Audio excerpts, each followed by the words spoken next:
I wish I had someone to love me, someone to call me their own.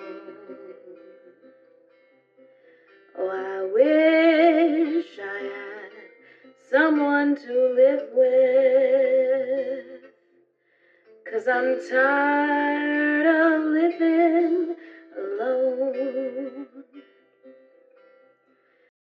The Hunger Games book series are, at their core, stories about trauma. The traumas that come from death, from lack of access to food, from people and governments taking advantage of you, and from firsthand seeing and experiencing horrific events. You could easily take the actions of any of the characters from the series and tie their decisions back to the traumas that they have experienced, connecting them with the variety of ways that people cope with trauma. Some people drink and shut down, others lash out, and some decide to dedicate their entire life to taking care of someone else because taking care of themselves in that way is just too hard.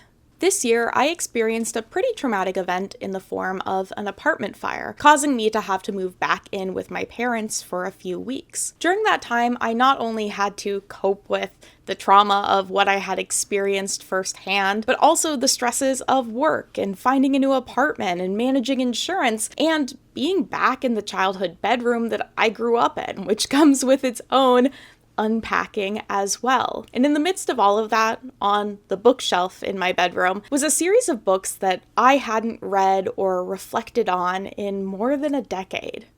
The Hunger Games. Now, I don't know if I was just trying to seek comfort in nostalgia, or if it was like a weird trauma bond to the concept of fire, but I started to reread the series for the first time as an adult. And as I redove into this world of shakily reliable narration and many fandom first for myself growing up, I couldn't help but remember how uncomfortable I felt as a kid when it came to buying merchandise from the series. And so today we are going to be talking about the merchandise, dolls included, and marketing of the Hunger Games, and try and answer the question of how should I feel about this mass marketing and merchandising of a story that is about trauma.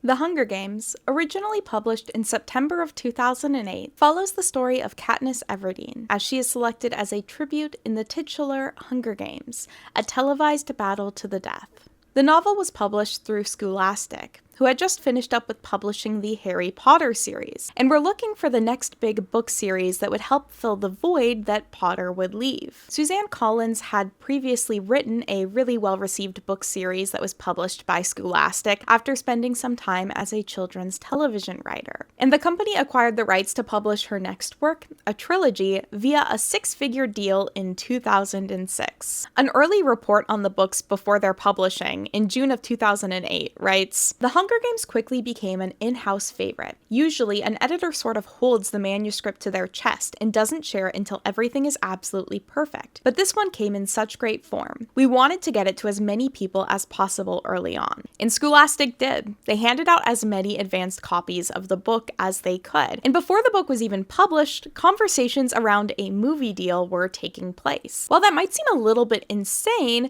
book series like Harry Potter and Twilight were so popular that more kids were reading than ever, and publishers and brands recognized that they needed to take advantage of that, and thus were on the hunt for works that would have really good merchandising and media potential. And merchandising, they did. In fact, before the movies were even being produced, The Hunger Games had merchandise made for it. Because the cover of the first books features that Mockingjay pin, which Katniss wears into the arena, they use that emblem and design on posters and notebooks, pins, and pendants before we had any visuals from the movie, which is pretty surprising. Usually merchandising only really starts to happen once there's imagery from the movie itself to pull from. From the start, they were on the grind when it came to The Hunger Games. A board game based around the training center that tributes go to preceding the games was released in 2010. The Hunger Games Training Days allows 2 to 6 players to follow in the footsteps of their favorite tributes as they compete in the days leading up to the arena. But of course, that was just the trickle before the dam broke in March of 2012.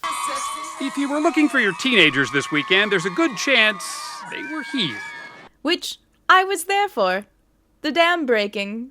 The midnight premiere of the movie. Here I am, in my own dad's leather jacket. This was my first ever midnight premiere, very meaningful for me. But of course, with the movie coming out, there was a plethora of merchandise that was made. Backpacks, bracelets, rings, notebooks, shirts, PETA metal jewelry boxes.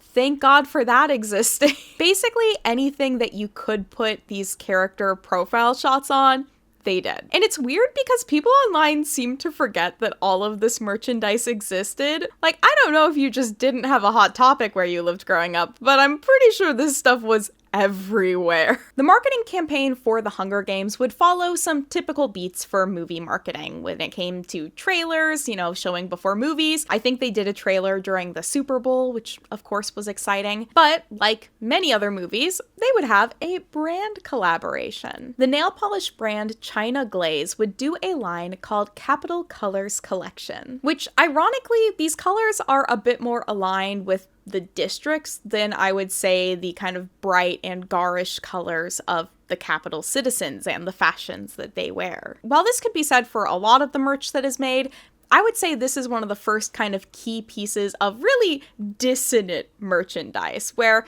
you are kind of put into the position of being a capital citizen. You're buying things as a capital citizen. In fact, you could almost imagine that these are nail polishes that a capital citizen would wear to root on their favorite tribute in the games, which feels uncomfortable. It's not exactly who you want to imagine you would be if you think about the universe that the books take place in. Like, nobody wants to be the bad guy. But if roleplay is your thing, they did put out another board game. A description for the Hunger Games District 12 game is as follows. As a resident of District 12, can you avoid the reaping by using your wits to acquire food, clothing, medicine, and fuel? Or are you the one to be chosen?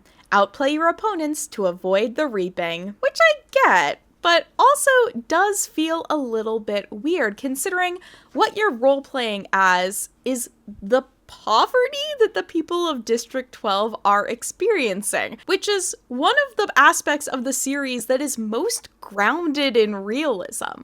The poverty people of District 12 experience is poverty people do experience around the world. Now, a survival situation based off of, say, surviving a zombie apocalypse, that's kind of fun to roleplay as because, as far as we know, zombies aren't real. But this poverty is real. It just feels kind of jarring to have there be this whole roleplay thing, especially considering that most people that are suffering from this sort of poverty can't just, go out and hunt and try better. I get that there's the reaping element, which makes it, still kind of the fantasy, but yeah, I would say that this is not my favorite. It feels a little bit uncomfortable to engage with that element of the story and have that be kind of the roleplay scenario. But speaking of engaging, 2012 was a point in time where suddenly a lot more people than before were using online social media like Facebook and Twitter. And the Hunger Games did a really good job of fully leaning into social media as a major part of their marketing campaign. And the amount of talk and chatter on social networking sites for the Hunger Games, this is a true phenomenon. Along with the teaser trailer that they put out for the movie, a website, thecapital.pn, was released. Through the website, you could be assigned a district as well as receive your capital ID. Now, this is quite clearly trying to follow along with the concept from Harry Potter of being sorted. And while in Harry Potter, it's kind of fun because it's very personality-based, for the Hunger Games, it doesn't quite feel the same because the districts are divided up by where you live. So it's just essentially where you're born is what district that you live in. You're not really assigned to be in a district. That part feels very weird. The capital IDs also are not like a canon thing from the books, but it's kind of a fun concept still. So with their website, if you connected, I think either your Facebook or Twitter account through it, you could make your own capital ID. And then through a collaboration with Cafe Press, you could actually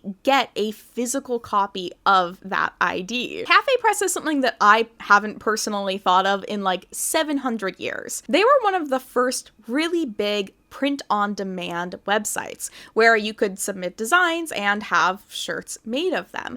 But what made Cafe Press kind of special is you could actually sell your designs to other people.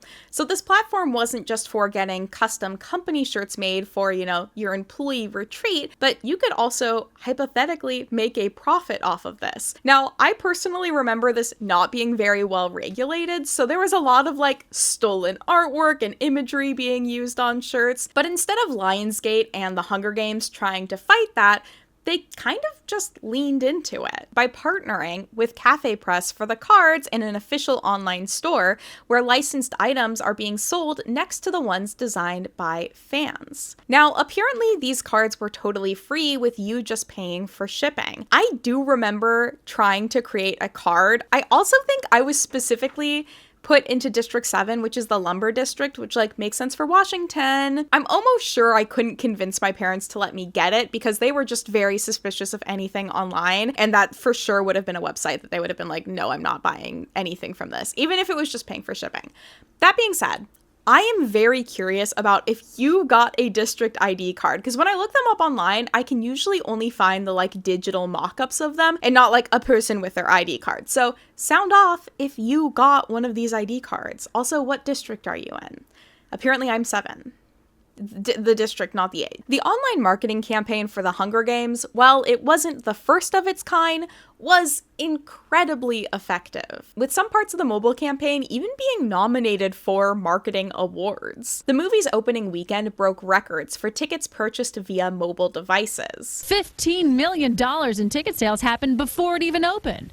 One website estimates it sold 10 tickets a second. With the vice president of Hip Cricket, which was the marketing company that worked on the mobile campaign for the movie, saying that our recent campaign for the Hunger Games proved that audiences are turning to mobile during pre-show activities, from locating theaters and purchasing tickets to engaging with brands long after the first click. Mobile is transforming the movie-going experience. And of course, that wasn't it for online interaction. Tumblr's then CEO, David Karp, actually complimented the way that the marketing team used Tumblr. They specifically created a blog that was called Capital Couture, which they used as a sort of digital magazine to kind of blend elements of reality with the fiction of the series. Karp commented that the site was one of the juiciest, most interesting ways to further explore the world in a way that was not explored in the books, or not completely explored in the books, and that it created a whole community of people who are contributing and creating whole communities on top of the art of that world. These campaigns, as well as many others created for the series,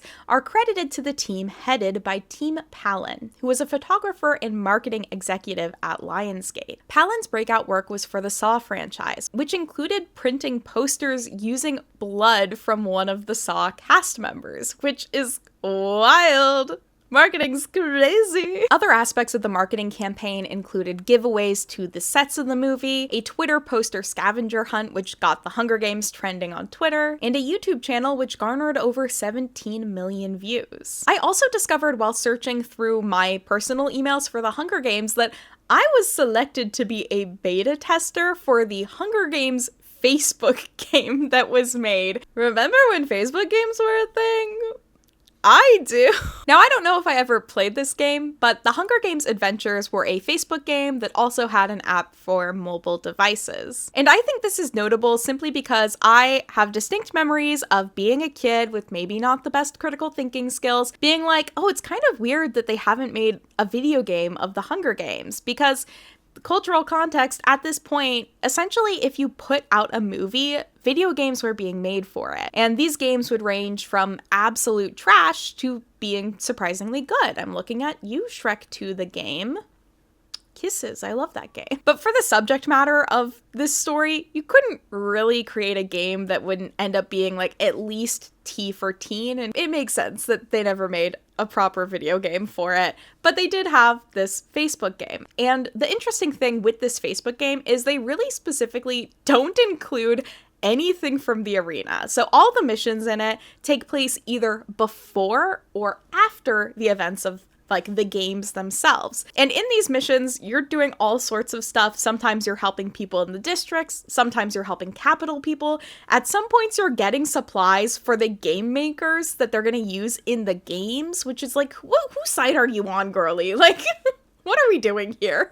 The website for this game is interestingly still online. It's still up. You can't play the game anymore, but if you want to look at the website, it's still there, which is honestly kind of weird. This actually wasn't the only game created for the first movie. Another app game named Girl on Fire was available for free on mobile devices. This game was built by Adam Saltzman as a sort of teaser game, so it was supposed to act essentially as marketing for the movie. I believe it was just kind of a simple pixelated platformer game that once again didn't feature anything from the Hunger Games themselves, but took place before the events of the movie as kind of like a, oh, what might Katniss face around outside as she fights off things like tracker jackers with her bow. And Saltzman has commented that that design was really specific because, again, this was supposed to be a teaser for the movie, so everything takes place before the games themselves, and also said that apparently Suzanne Collins helped to come up with some ideas or approve some things for it, which is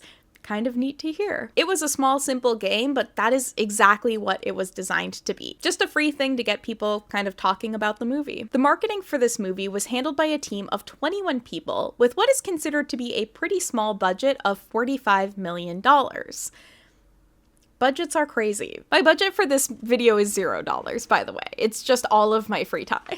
Because the campaign was so focused on digital and online marketing, they ended up being able to use that budget super effectively. In 2012, teens were using the internet for an average of 1 hour a day, with 65% of teenagers saying that they use social media every single day, which I get is so small compared to stats from today, but it goes to show the possible impact that this marketing would have and was able to have. And marketing campaigns like the ones ran for the Hunger Games and then Catching Fire really can't be replicated today in the same way. They took place in kind of the perfect cultural moment for that sort of thing to happen before our relationships with social media and marketing on social media changed a lot as we kind of figured out that maybe we're being used. I don't know.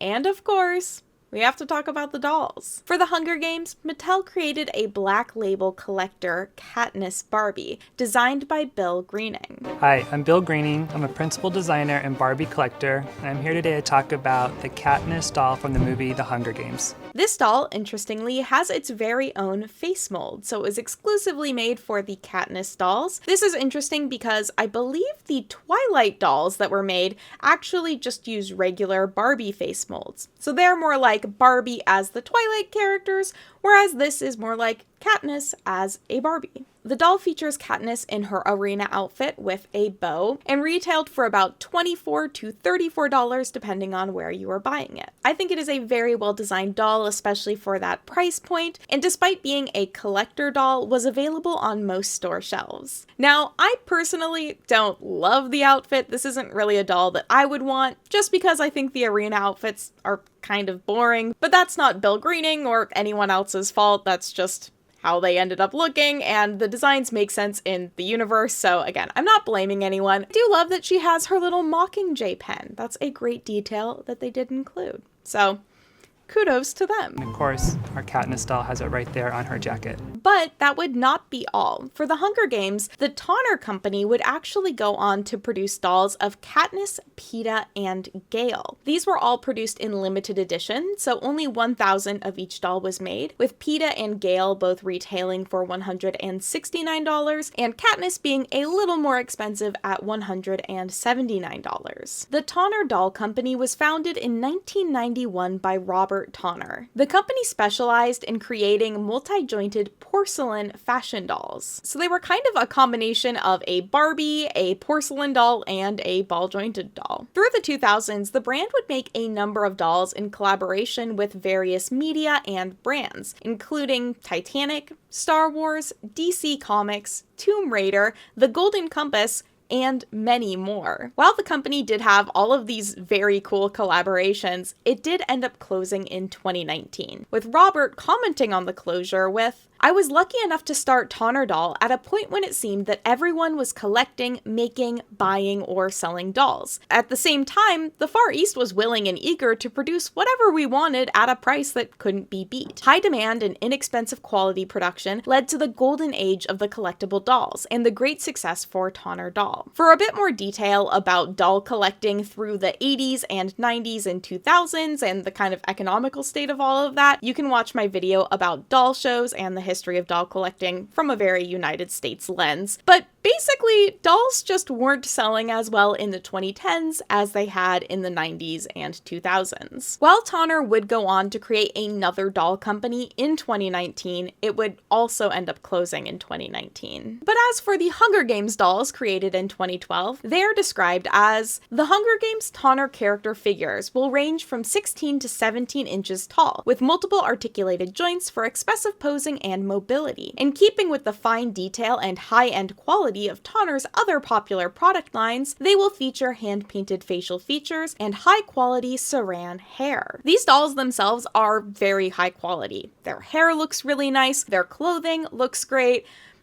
but the faces are just not my favorite. Maybe this appeals to another collector, but I feel like they look almost a little too realistic, and I think, as we've discussed many times on my channel, and many other doll collectors have commented on, celebrity dolls tend to look weird, and oftentimes that's just because human proportions don't always actually look good in, like, small mini form. Sometimes you just gotta kind of change things. They aren't my favorite faces, but they're not, like, the worst. A couple of different sets of action figures would also be released, which I figured I'd mention here. So the first are a group of figures by the National Entertainment Collectibles Association. They created a couple of different products in collaboration with the release of the movie, which includes figures of Katniss, Gale, Peeta, Kato, Rue, as well as versions of the Katniss and the Peeta figures in their training uniforms. I think it's really interesting that they included a Kato figure because in my mind I'm like, ooh, they needed a villain character. And I guess that's Kato. But it did also remind me as well that at this time, any like actor in these movies had their own fan base around them. And there were definitely girls who were like really into Kato, at least his actor and maybe also his character, which is just always very interesting. Fandom is fascinating, unfortunately. Another set of figures by WizKids was also produced. Now, these were very low quality, in my opinion, figures of each of the tributes in the games. And they would come, I believe, in kind of a blind box situation where you weren't sure which character you were going to get. And surprise, you could get like, I don't know, the District 7 boy. That guy that we all know. That's kind of the flaw with products like this. I think if it's going to be a blind box, it has to be a high enough quality that I'm like, well, no matter what one I get, I'm gonna like it. In this case, it's both low quality and gambling in the worst way, because while we do get a bit of background on each of the characters that's in the games, we really only know small details about probably half of them. The other half die really quickly, or we just never really meet them. It's just a weird choice to have all of the tributes in a line like this. I wouldn't be surprised if very few people outside of Hunger Games fans and some select Taylor Swift fans have listened to much of this album in the years since its release. Songs from District 12 and Beyond is a soundtrack companion album, released 7 days after the movie on March 20th, 2012. Now, this is not the original motion picture score or like OST of the movie, and is instead a collection of songs by a wide variety of artists inspired by the first first book and movie. Only 3 of the 16 songs ended up being used in any way in the film, with the rest being exclusively on the album. While The Hunger Games was nowhere near the first movie to do this, it was one of the first times I really became aware of this being such a thing. Now, there are other great soundtrack albums out there that I actually listen to. Like, I'm a really big fan of the I Am Sam soundtrack album and listened to that way before I ever watched the movie. But this might have been many young people's introduction to a soundtrack album, considering it debuted at number 1 on the Billboard 200 and was the best-selling soundtrack album of 2012. People love the tunes!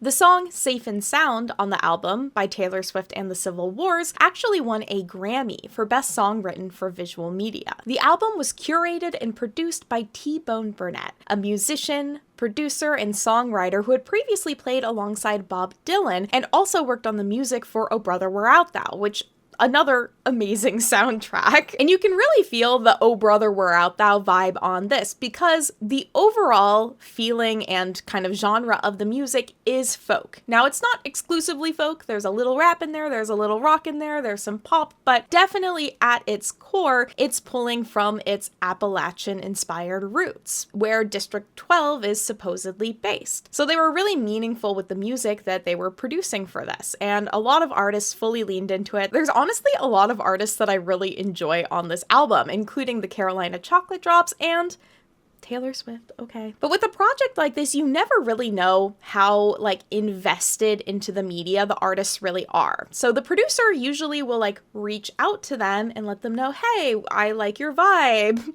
My partner and I liked your energy from across the bar. And in some cases, the artists will read the book or get really into the media they're working with and create something very inspired and very cool. And in other cases, Lorde reaches out to Charli XCX with a short summary of the plot, and Charli XCX makes the song without reading the books or watching the movies, and then tweets, wow, these Hunger Games movies are pretty good. And then someone's like, didn't you make the song for them? And she's like, yeah, I just hadn't read that. So you never really know, like, how invested in the media that these people are. But one work on this album that I feel like is such a love letter to the topic of trauma and Katniss's experiences and the whole first book of the series comes in the form of Nothing to Remember by Neko Case. I spent my life becoming invisible.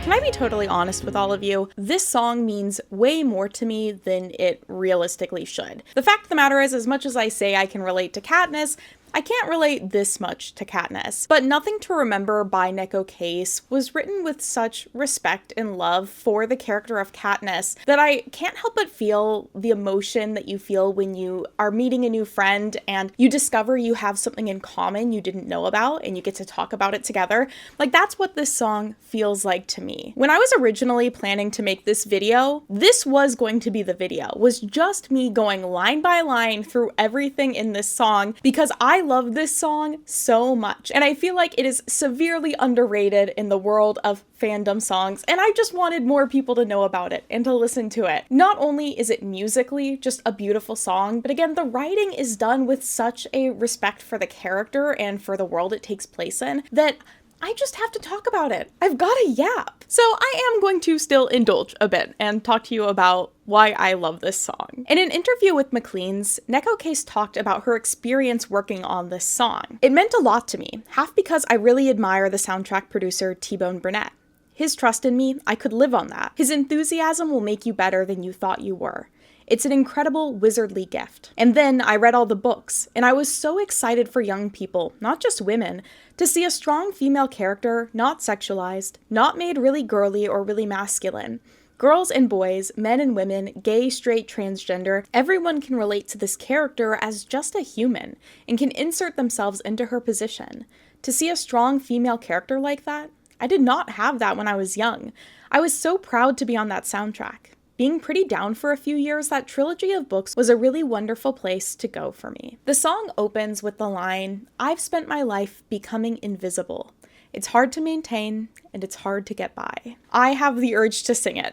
I won't put you through that yet. But that's just such a great one-sentence description of Katniss. She has spent her life becoming invisible, both on a literal level, hunting in the forest, not being seen by animals, and then trading what she hunts and trying to not be caught by the Capitol for breaking the law in order to feed her family, but also on a social level. Katniss reiterates her discomfort with getting too close to people, and that loving people inherently puts her in an unsafe position because she could one day lose them. That's followed by the line, "I can't recall fight or flight setting in. It had no introduction. I just breathe it in like the air, and there's nothing to remember." Because Katniss has been raised in this society and has grown up with pretty significant trauma and poverty through the loss of her father, there's not really any one point that was probably the tipping point for her going into survival mode. But she's there, and it's what she knows, and it's what she's lived with for so long. I feel like that line, "and there is nothing to remember," highlights kind of the idea of how dangerous in a way memories can be for us, and how Katniss is so haunted by dreams and from memories of her past that she inherently does not want to remember.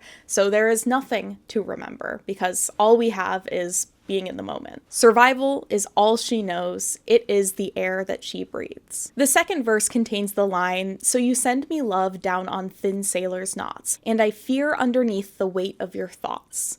Now, this obviously can connect to both Peeta and Gale, or these figures who are trying to send their love to Katniss, and how she can feel really suffocated again. She doesn't want to lose someone that she does care about. And also the element of their thoughts, I think, is kind of provocative, because it could be about Gale's thoughts of running away or fighting back against the Capitol. It could be Peeta's thoughts of love and the love that he shares with her and that he has had with her, and how she does not know necessarily what is true in that. The chorus consists of the line, "All I own are the strides I've spent towards the finish line," repeated, which is that not just the feeling of trying to get ahead when you're being held back by something? And it just feels like no matter what you do, you can't get out of the situation that you're in because you're so deep into it. All you can focus on is the next step towards your goal. In her case, towards keeping her sister safe, towards surviving another day. The bridge of the song, though, is undoubtedly one of my favorite parts of it. "You told me something that scared me to death. Don't take me home. I can't face that yet. I'm ashamed that I'm barely human, and I'm ashamed that I don't have a heart you can break. I'm just action, and at other times, reaction." And isn't that just Katniss? All I know is act. I don't have time to think. I don't have time to process what just happened. All I can do is act or react, which is just, that is the thesis of Katniss's existence. All she has is taking things one step where they are, acting or reacting to what is happening around her. She has so little control. And the idea that she can't go home yet, either because going home is bringing her back to the hurt, or she can't go back home because she is inherently so changed, she does not know how they will respond to her. I just love it so much. And then, of course, there's the "I'm ashamed that I'm barely human, and I'm ashamed that I don't have a heart you can break." Katniss, my baby. She feels so broken that she can't love people in the way that they love her. I mean, that's her entire relationship with Gale, right? Is he has so much love for her that she just is not in a place that she can reciprocate it. The song closes with the line, "Give me something to remember." The ask for something positive to look back on, something beautiful, something that won't hurt her or the people that she loves. Something to remember fondly, perhaps before she goes into the games, or perhaps before she returns back home.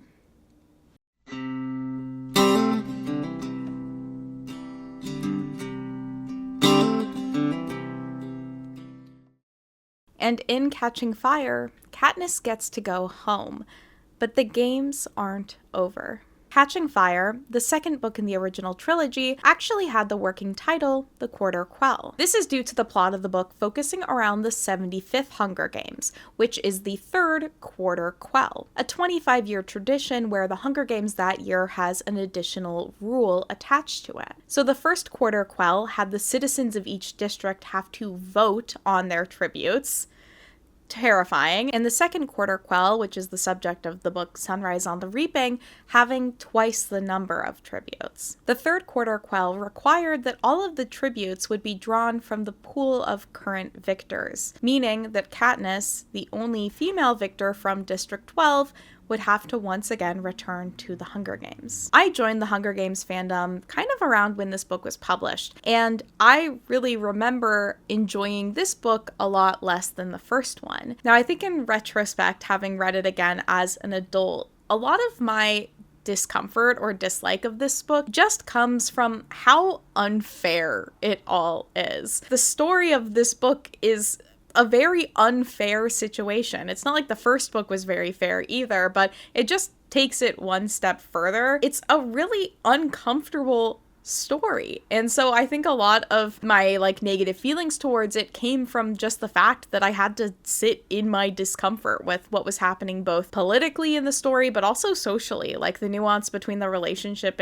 of Katniss and Gale it's an uncomfortable situation to be in. And so I feel like that's more why I disliked it. The movie, which released in November of 2013, is widely considered to be a fan favorite of the series, which I totally understand. Now, I'm a bit of a shaky cam defender. I always really loved the first movie, but having recently gone and rewatched both of them, it's really obvious that the second one had a much bigger budget. You can basically tell just by the fact that there are a lot less really close shots of the actors' faces in the second movie. Like the first one has so many very close shots of faces, which are kind of funny to look at. So there was a much bigger budget. There was also a change in director, and that all allowed it to really stand out and stand on its own. If the marketing for the Hunger Games could be considered a spark, then with Catching Fire, we really are catching fire. It may be catching fire, but it was doused with gasoline beforehand. The brand once again really heavily utilized social media for its marketing, essentially having fans do the marketing for them. As relayed in this news broadcast about it, fans essentially would be sharing a bunch of content created by the marketing team. The goal is to create a controlled brush fire online.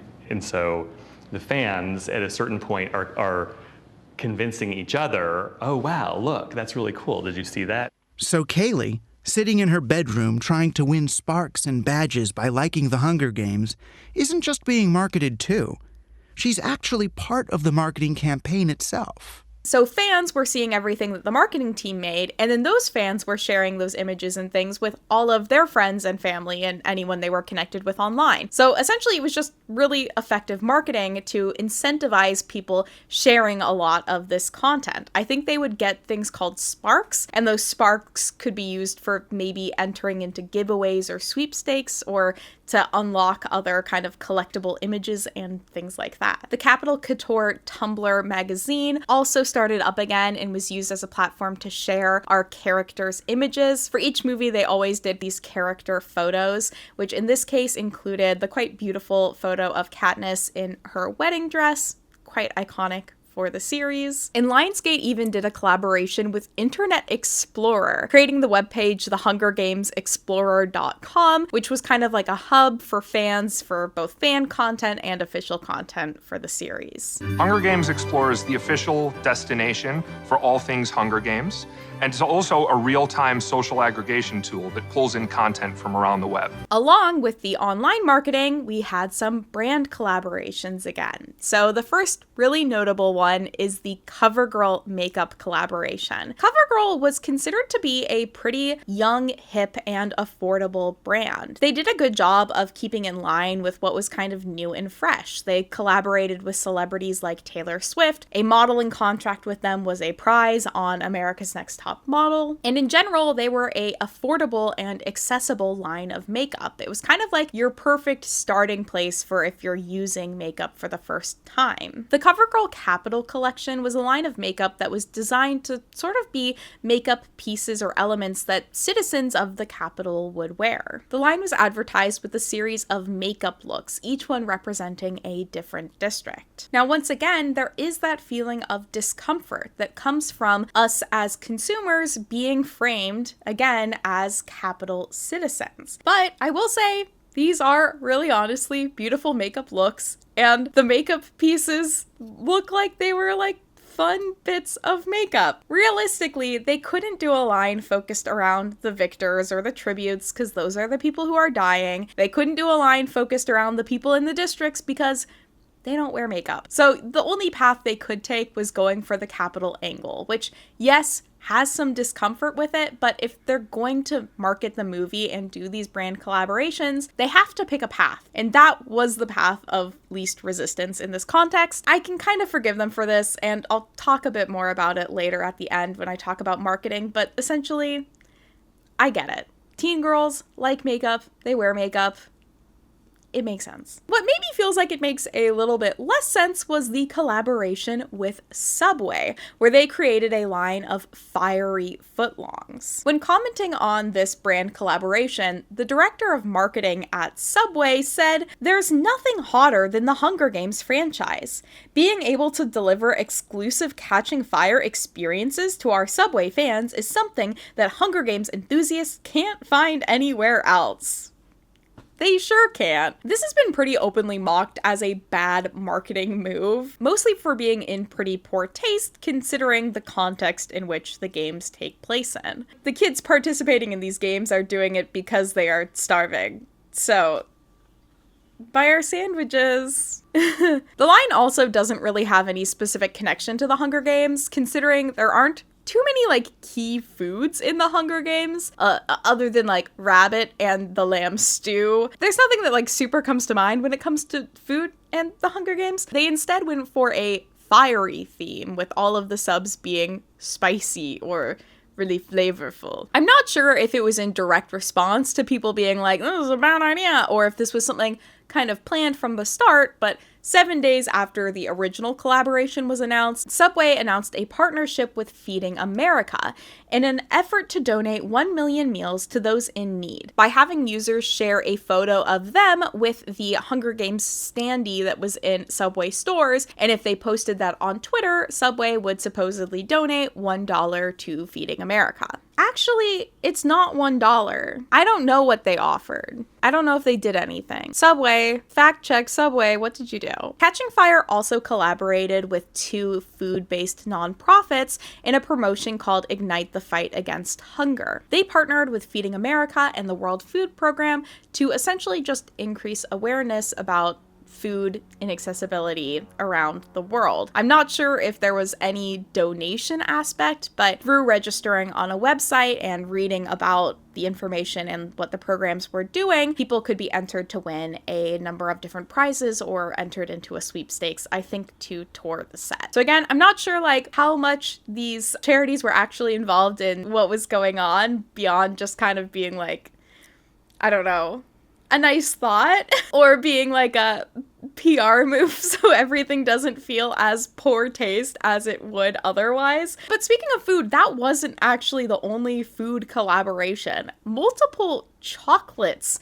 were done in collaboration for the Hunger Games, specifically a line of chocolate bars created from the brand Wild Ophelia. These were a box set of chocolates with 12 bars, each bar representing one of the districts. The flavors are pretty par for the course when it comes to chocolate, minus District 10, which does have beef jerky in its chocolate, which as soon as I saw, I was like, oh, I'm kind of like fascinated by this. What did that taste like? If you had the Wild Ophelia Hunger Games collaboration chocolate bars, give me a review.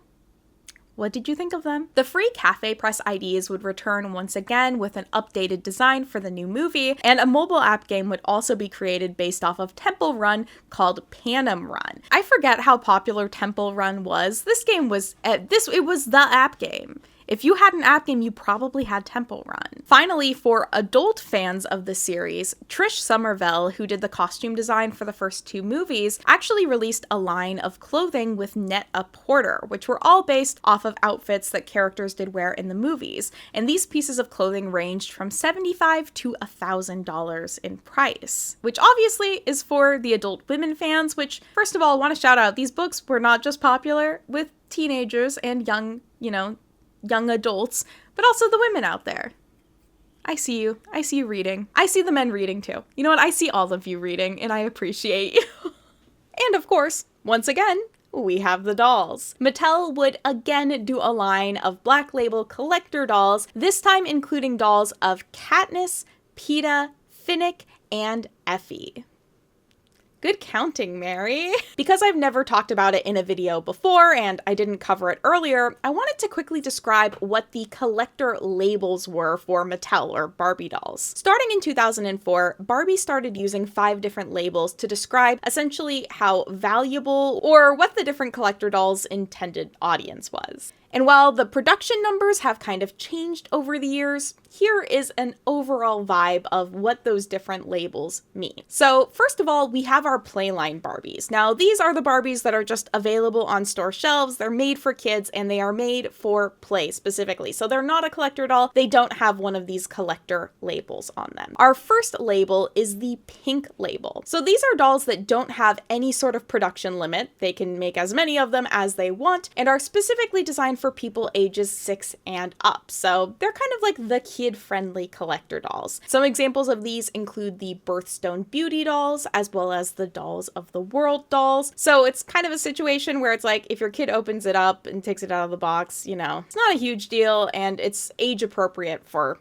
pretty much all kids. The pink label dolls are also available just at regular retailers, so you could find them next to Playline dolls in stores. Our next label is the black label. So these are similar to the pink label in that there's no limit on production and they're also just regularly available in stores, but these ones are designed specifically for ages 14 and up, so a more mature collector. These can include things like some holiday Barbies, celebrity dolls like the LeBron James doll, and our Hunger Games Barbie. So they are specifically designed for older people, even if they are still sold in the doll aisle next to the rest of the Barbies. The silver label was a bit shorter lived, and this one had our first limit on production. So for silver label dolls, they were only supposed to produce about 50,000 of them, and then later 25,000 of them. I really like this Alice in Wonderland doll that was a silver label doll. All of these dolls with the higher tiers do tend to be designed for that 14 and older age range. Then we have the gold label, which production limits have ranged from 20,000 to 10,000, and I think it's gone back and forth a few times. But these dolls include a mix of collaborations. Some of the reproduction Barbies are included in this, as well as some original designs have also been made. And lastly, we have the platinum label dolls. So these were originally only limited to 1,000 of them being made. They've now bumped that up to being 5,000. A good number of these actually are convention exclusive dolls. So dolls that were made for Barbie conventions that you could only buy if you went to in person. However, out of some of the non-convention ones, I really like this Way Out West Barbie. I always love a cowgirl Barbie. And I do also really like the Tokidoki Barbie.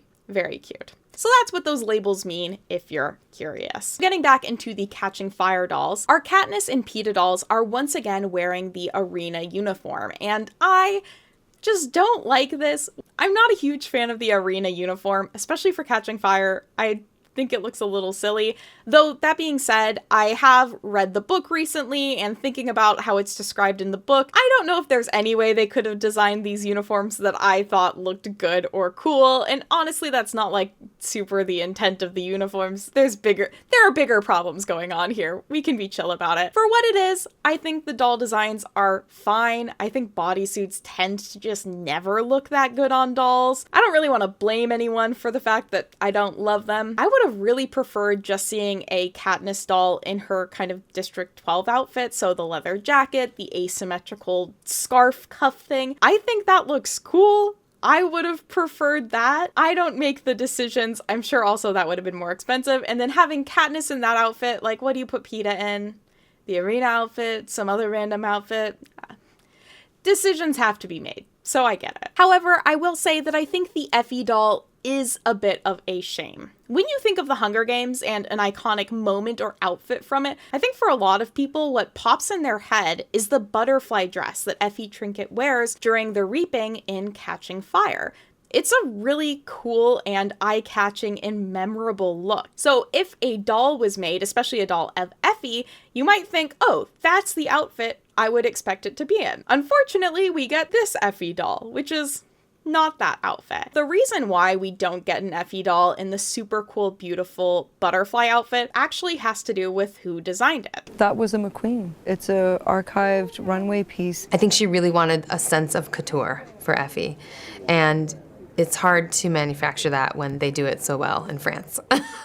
Alexander McQueen actually loaned some of his designs for Effie to wear, including this butterfly outfit and some other cool ones. So they couldn't make dolls of it because they didn't have the rights to the design. I talk about this a little bit in my Taylor Swift video, actually. The challenging thing when you're trying to make a doll of someone who wears designer clothing is you have to get their rights to replicate that design in doll form. And they probably couldn't. It probably would have been like very expensive for them to try and do something like that. So instead, the design that they did replicate for our doll here is one that was made by Trish Somerville, who did the costume design for the movie. So they would have had the rights for it because it was something she was designing for that work itself. That's why we have this look instead of one of the other like very cool high fashion looks, because those were actual high fashion looks that Effie was wearing and they didn't have the rights, which is such a bummer. That butterfly dress is just so gorgeous, so cool.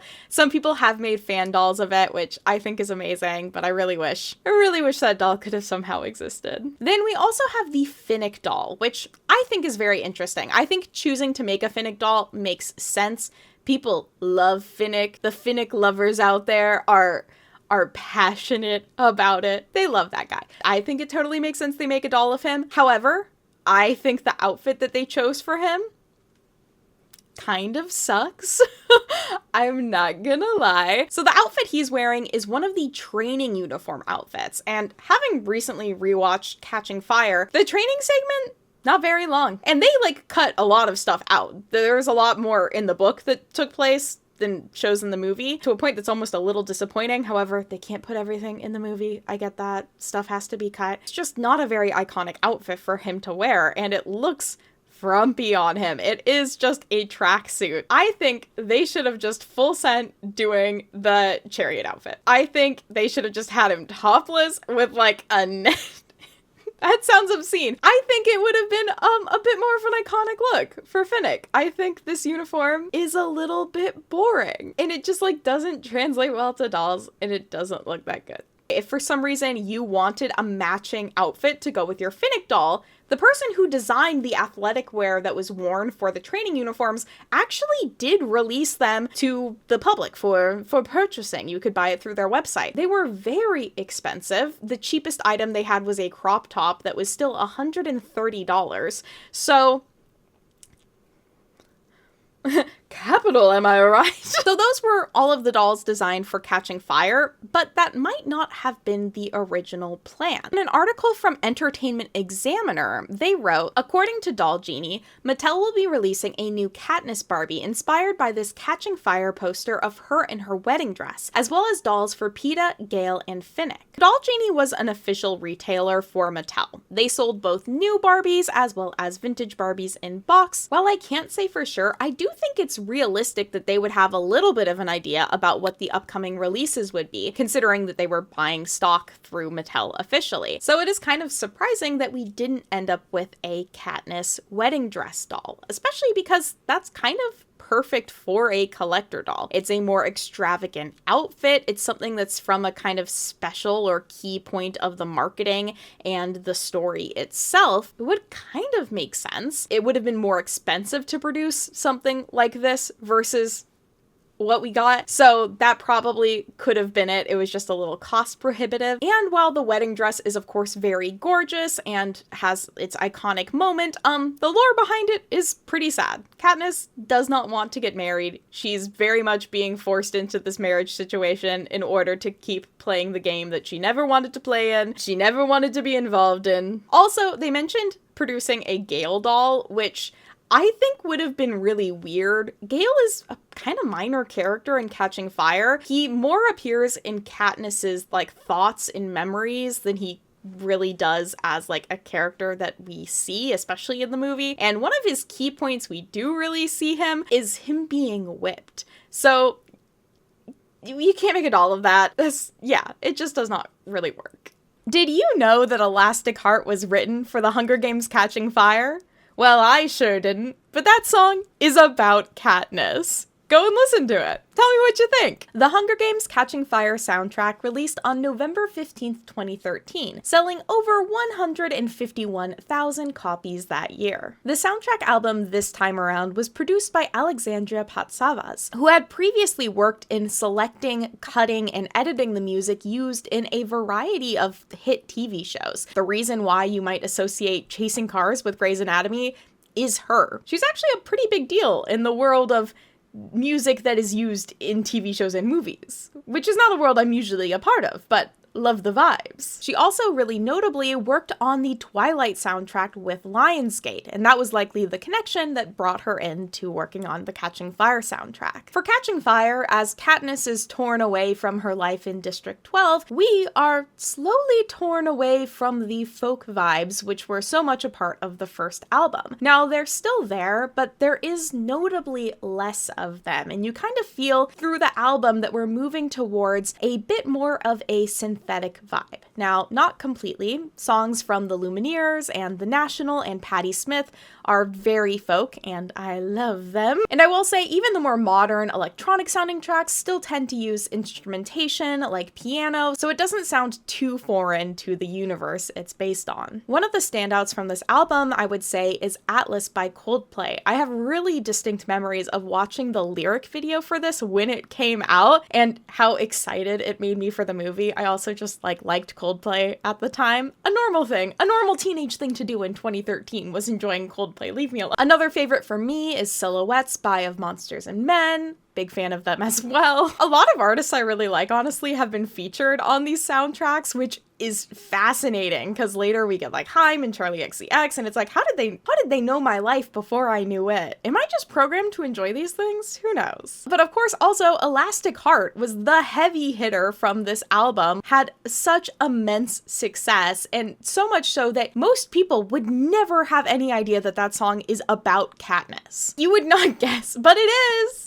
It was written for this album. Despite all that, I'm gonna say Gale Song is my favorite and also one of the saddest songs on the album because it humanizes Gale in a way that, having, read the books again as an adult, knowing the ending, it's really easy to not like that guy. Let me tell you something. This song does such a good job of giving him a depth of character and showing this experience from his perspective, which, to be fair, he doesn't always treat Katniss the best. However, he obviously very much cares about Katniss. And much like how Nothing to Remember is about Katniss's kind of inability to be the person she wants to be or to feel fully human, Gale's song is about somebody trying to love someone despite all of that. I did not think a song could make me feel bad for Gale, but here I am feeling sorry for a man who stood in line for love but let her go. On this album as well, Lorde performed a really striking cover of Everybody Wants to Rule the World, which is, it's in my mind. This is so perfect for the Hunger Games, despite it being a cover and not written for this. It is chilling, and Lorde is just such a perfect person to feature on this album. She was just 16 or 17 at the time, and will actually return later to play a role in the Mockingjay soundtrack. One last little notable thing about the Catching Fire soundtrack is different regions in the world, so I think specifically some parts of Mexico and Germany, had slight variations in the track list. So they actually had tracks included from regional artists, and those tracks would also be used in those regions as the credit song for the movie, which I always think is cool to have some like local connections. When you have a franchise this big, I think doing something like that is really neat, and it's, you know, it's a little more personal.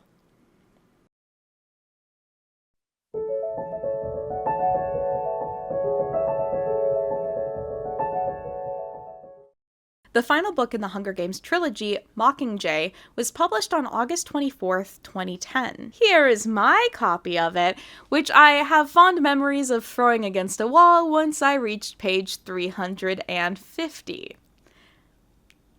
The last time I had read this book was the first time I read it when it was published, and if I didn't enjoy Catching Fire, I hated Mockingjay when I first read it, because this book is a war story, and it is devastating. District 12 is gone, bombed by the Capitol, and Katniss goes through blow after blow of absolutely heartbreaking situations as adults continue to use her as a pawn and a symbol, and she is forced to fight and participate in a war that she really did not want anything to do with at the start of it, and like maybe she kind of does by the middle of it, but like she's a 17-year-old girl. This story is so sad.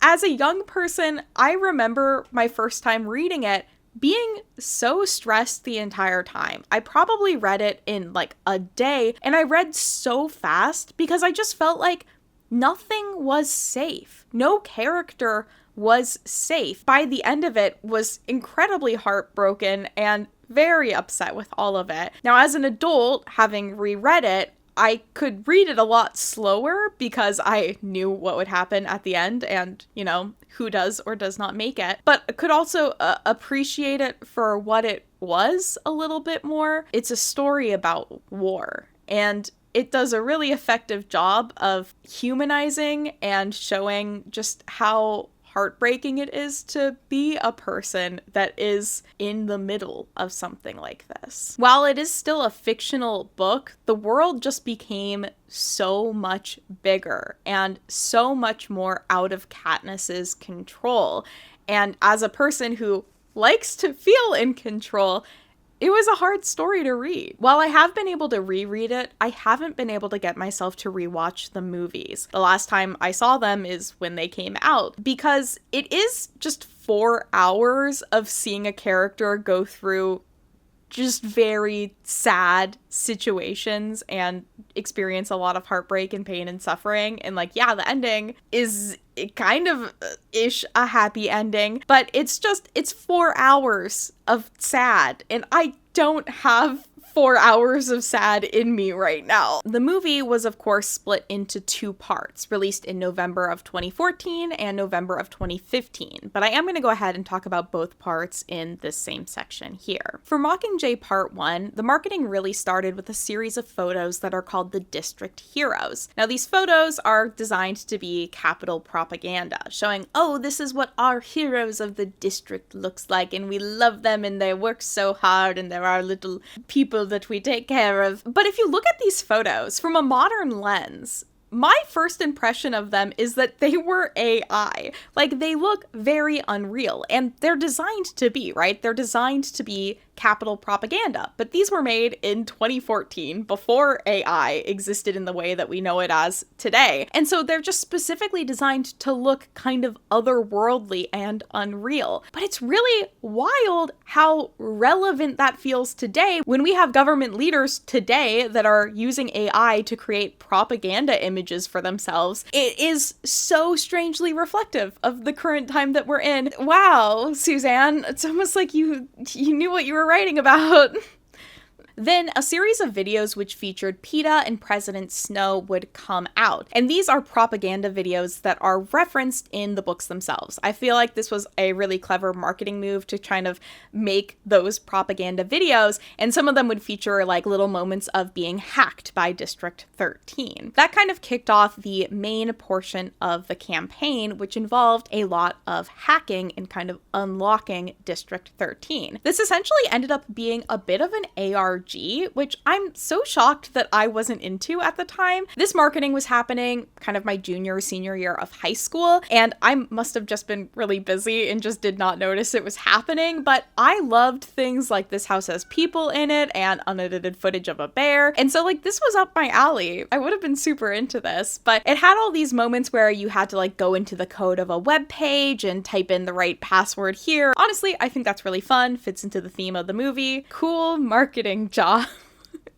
Thumbs up. A phone app was also created called Our Leader the Mockingjay, which you could use to scan locations on your phone and essentially edit a photo to add fake graffiti onto it. It kind of was like an AR thing, as similar to Pokemon Go, where I think you could like see a map of where people were putting the graffiti, which is what it is. This apparently was sponsored by Mazda, and so if you scanned a Mazda logo like on a car, you would unlock access to, you know, special photos and stuff, which does feel a little bit silly. But something I think is less silly, that I actually do think is pretty fun, is Lionsgate and Google did a collaboration where they had YouTubers make videos based on the different districts. So say you'd have Threadbanger representing District 8 or the textile districts. I think this was so smart and so fun. It's so strange that I can't remember this being a thing at all because I was very into YouTube. YouTube was my thing. The mid-2010s was such a peak in the popularity of YouTubers and that being like the platform for teenagers, but I just thought that was a kind of fun marketing move. In terms of other brand sponsorships, along with the Mazda sponsorship for the app, they also had a contest on Tumblr where you were to design a hovercraft, and I believe when a design was submitted, it would trigger a $1 donation to one of Mazda's Drive for Good charitable organizations. Cool. Fun. The movie had collaborations with Doritos this time, which was mostly just branded packaging that you could scan to enter a sweepstakes to win things. Classic sweepstakes. And they did a partnership with Whole Foods where if you bought a specific juice, I think it was the Courage for One juice, they would donate $1 to their nonprofit, the Whole Planet Foundation. This time around, there wouldn't be any clothing or makeup collaborations, but there would be another app game. Panem Rising was created by Kabam Beijing Studios, who had previously made over $100 million on a Hobbit-themed app game that they had come out with the previous year. So we're going from app games as advertising to app games as advertising and profit.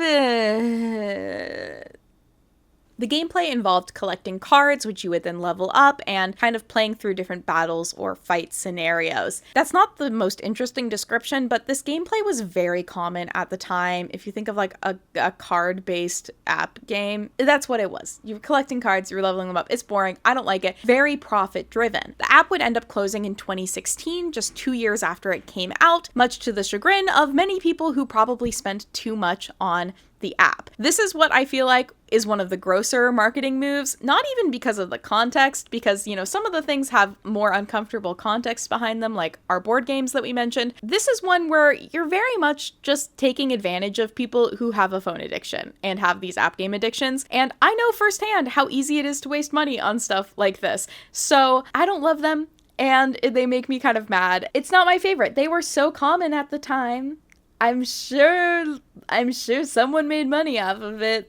Okay. But that was pretty well it for Mockingjay Part 1. Now, Mockingjay Part 2 didn't really have the same sort of huge campaign behind it as especially the first two movies, but not even really matching the first part of Mockingjay. I don't know if they just assumed, oh, we had enough people come to Part 1, they're gonna have to come to Part 2, or what, but it just didn't quite have the same energy behind it. I feel like part of it's just because they shouldn't have split Mockingjay into two movies. I get why they did, but I wish they hadn't. It's just felt a bit unnecessary. Mockingjay Part 2 was the only one that I didn't go to the midnight release of in my area because it was my freshman year of college and I was busy doing college stuff. I really was just like off the grid when it came to the world of the Hunger Games. So it really opened up with this theme of We Unite, which featured billboards around the world that had the kind of three-finger logo with them. Character posters were then released, which had the Mockingjay logo on their faces in red, and the graffiti app that was created was updated so you had an AR filter that you could use to add that onto your own face, and also included some Capitol-inspired makeup filters that you could use. Samsung actually ended up collaborating with the film in creating a Hunger Games VR experience. This was a 6-minute long experience where you could kind of watch scenes from all of the movies in VR. This was pretty early VR, in 2015. So that's kind of cool that it was an element. I haven't personally experienced it, but if you enjoyed it, let me know. But it was something that you could use with the Google Cardboard VR viewer, which is a blast of the past. Haven't thought about that in a hot second. One final issue of the Capital Couture Tumblr blog would also be released, which heavily featured Katniss in her red Mockingjay outfit, looking very slay. Funko Pops would also be created for the series around this time. I don't like Funko Pops, so I'm not going to talk too much about them, which sucks because Funko is a local business to me. They're like an hour away, so part of me is like, support local business, and part of me is like, they're ugly. I don't like how they look. I don't like their faces. Another car brand collaboration would happen with Dodge, which I feel like the car brand things was weird. Like maybe car brands just have money and they're throwing it. From my perspective, I was like, are any of the people who are hardcore fans of this series in the car buying age? I was in my first year of college. I wasn't thinking about buying a car. Especially not a Dodge. Trailers and videos were made, but there's nothing that really stood out to me for this release, especially compared to like the ARG elements of the last movie or the like really big social media stuff that was happening for the first two. This one was much more of a simmer, and again, I think that that's just because it was the second part of a movie that probably shouldn't have been split into 2 parts. And for one final time, we gotta talk about the dolls. Our final line of Black Label collector Barbies comes in the form of Katniss, Peeta, and Gale. So Peeta and Gale are wearing their adorable twinsy matching war uniform outfits. Twins. I think these look fine. I'm never like a huge fan of boy dolls. I always think they look a little bit dorky, and especially with it being like celebrity boy dolls, it is what it is. But then we have Katniss. I love this doll. This Mockingjay outfit that she's wearing is just my favorite outfit from the series. It looks so badass. It looks so cool. Her face looks great. She does have the thickest braid this side of the Mississippi. I can look past that. I think this doll looks super cool. Of course, it's helped by the fact that the outfit is cool, but they did a really good job making it into doll form. And I believe this only retailed for $25, which is crazy. Like, correct me if I'm wrong on that. Today, this would be like a $75 limited edition, you have to buy a pass to even get the chance to buy it sort of situation. It's just such a cool doll. I love it so much. I would like to one day buy it, except these resell for like $100. And we don't have that budget right now. This is the coolest Barbie made from the Hunger Games, I think, in general. Debate me in the comments below. But speaking of really nice quality things, a line of 1/6 size figures would be produced by Star Ace of Katniss, and these are pretty nice. So this first one features her outfit from Catching Fire with that scarf that I love, and she's wearing fabric clothing. She does have molded hair, but I can't look past that because the face looks good. The fabric clothes look really nice. I am just looking at stock photos, so it's totally possible that in person it doesn't look quite as good, but in the photos, I think her face looks nice. It's hand painted, looks really good. It's realistic, but not too realistic. I feel like they found that balance a little bit better than the Tonner dolls did. But then they created a version of the Mockingjay outfit that has hair. This is a doll, and I love her. Oh my gosh, I already love this outfit. This set came with like multiple hands and her bow. The little wings were magnetic and detachable, and like the hairstyling looks so nice. I love it. I think that they did a really good job on this, and it did retail for $238. So That makes sense. That's also its kind of current resale listing price is around there, which is actually kind of nice. I might be keeping an eye out for this one day in the future if I happen to become very rich. I would like to get that doll. And then they did also make a red outfit version. Now the red outfit doesn't hit for me in the same way that the black one does. Like, totally fine if you prefer that. It has a different hairstyle though, which again, I'm just very impressed with the hair and the painting and how they sewed the clothing. Sewing at that scale is very hard to do. I have heard that Star Ace products are maybe not like the highest quality. I saw some negative reviews about them in general. I don't own these. I haven't seen much of them aside from the stock photos, so I don't know what they're like in person. Don't buy them because I've talked about them. Buy them if you want them. But I am glad that some really like high quality figures did get made. It would have been cool to maybe have like a PETA as well. Maybe a Gale. I'd prefer a PETA. It's kind of a nice way to end out the series, having these really nice high quality collector items for those people who maybe have been following it since they were in high school or middle school and now have a little more money they want to spend on it. Or for the adult fans out there, because I know there are always adult fans.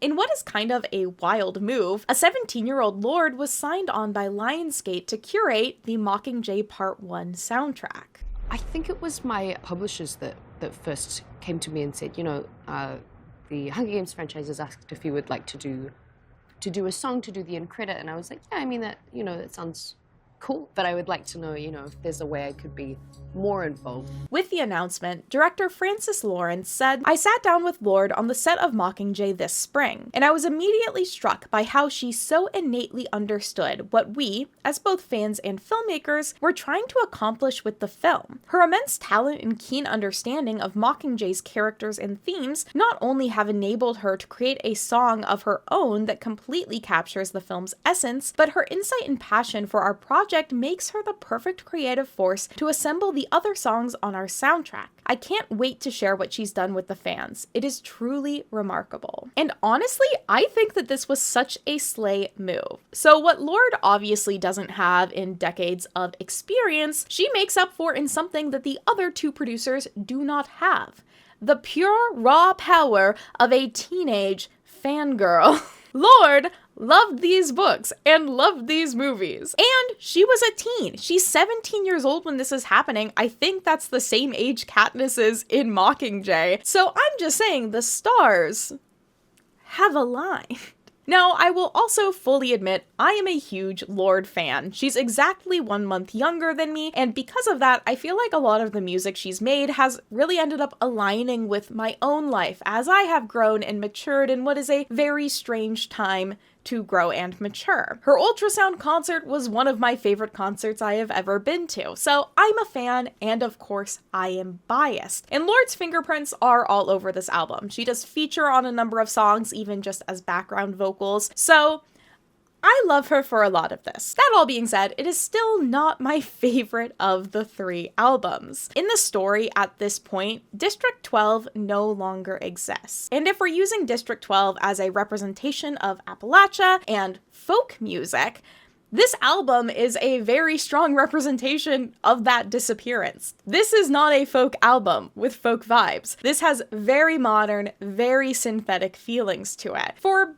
better and worse. In some ways, it really works. At this point in the story, we're away from District 12. We're in very utilitarian and manufactured spaces with District 13 and the Capitol. Like, these are probably as far from nature or natural as you can get when it comes to a space to be in. And that is the vibe of some of this music. It feels very modern and very distant from the folk music of the past. However, at times, it feels a little bit too far, where it's even like outside of the Hunger Games universe. For example, the first song on the soundtrack, named Meltdown, I really enjoy this song when I'm just like listening to the vibes, but when I listen to the lyrics, I'm always a little like, yeah, not sure. It opening with Lorde meet King Push just feels a little cheesy, but references to like Cavalli and Christelle and Molly just feel a little funny in this universe. I don't know. Maybe I'm being too nitpicky because I do like this song. However, a track that I will like fully admit I do not like is the track 5. When the track listing came out for this album, they actually had originally not included the track 5. It was like a little secret. It was a secret and everybody was like, what's on the track 5? And in a live stream, Ariana Grande revealed that she had done the vocals for what was going to be a Diplo song featured on the soundtrack. And she said, apparently this is a quote, "It is a very interesting song. It's very different," which means I love this and I'm so happy I worked on it. All My Love by Major Lazer, which is kind of Diplo's DJ music group. It's not a song that I like. In fact, it's a song I pretty actively dislike. It's very EDM, and it's like, if I'm not actively dancing to this, I'm usually not super into that. The lyrics that are used in the song are boring and they're flat, and that combined with Ariana's gorgeous voice, which somehow feels very out of place within the Hunger Games cinematic universe. Like, am I just biased, or it feels weird to have an Ariana Grande song on this? I'm like, Ari, I just don't think of you when I think Hunger Games. But just to quote a lyric for you, "Sometimes I think we're the brightest stars, and I try to believe we'll find a way. Will life change when our hearts turn colder?" Major Lazer. Funnily enough, Charlie XCX's song Kingdom is actually one of my favorites on this album, which is so funny considering that whole story about how Charlie had not read the books. But the vibe is so great. It's very unsettling. She uses this piano and these string moments to create like a really chilling and driving melody that is then like interspersed with static, and it feels very, good. It feels good for this universe. But something that Lorde did reiterate multiple times on her journey of working through this is just how much she cared about having it match the feeling and the vibe of the story, commenting that she was reflecting to herself with, "You have to keep this about the film. The artists that you choose have to embody and reflect the film and the kind of story that this is." She also said a lot of the time she was reaching out to artists via like Instagram DMs and email, and this kind of sounds like it was just a cool opportunity for her to stretch her wings and make some connections in the music industry as a young budding artist, which I think is pretty cool. Some of the artists that she chose to be on this album I think are amazing, and she definitely had some picks that like were artists that I would not have expected her,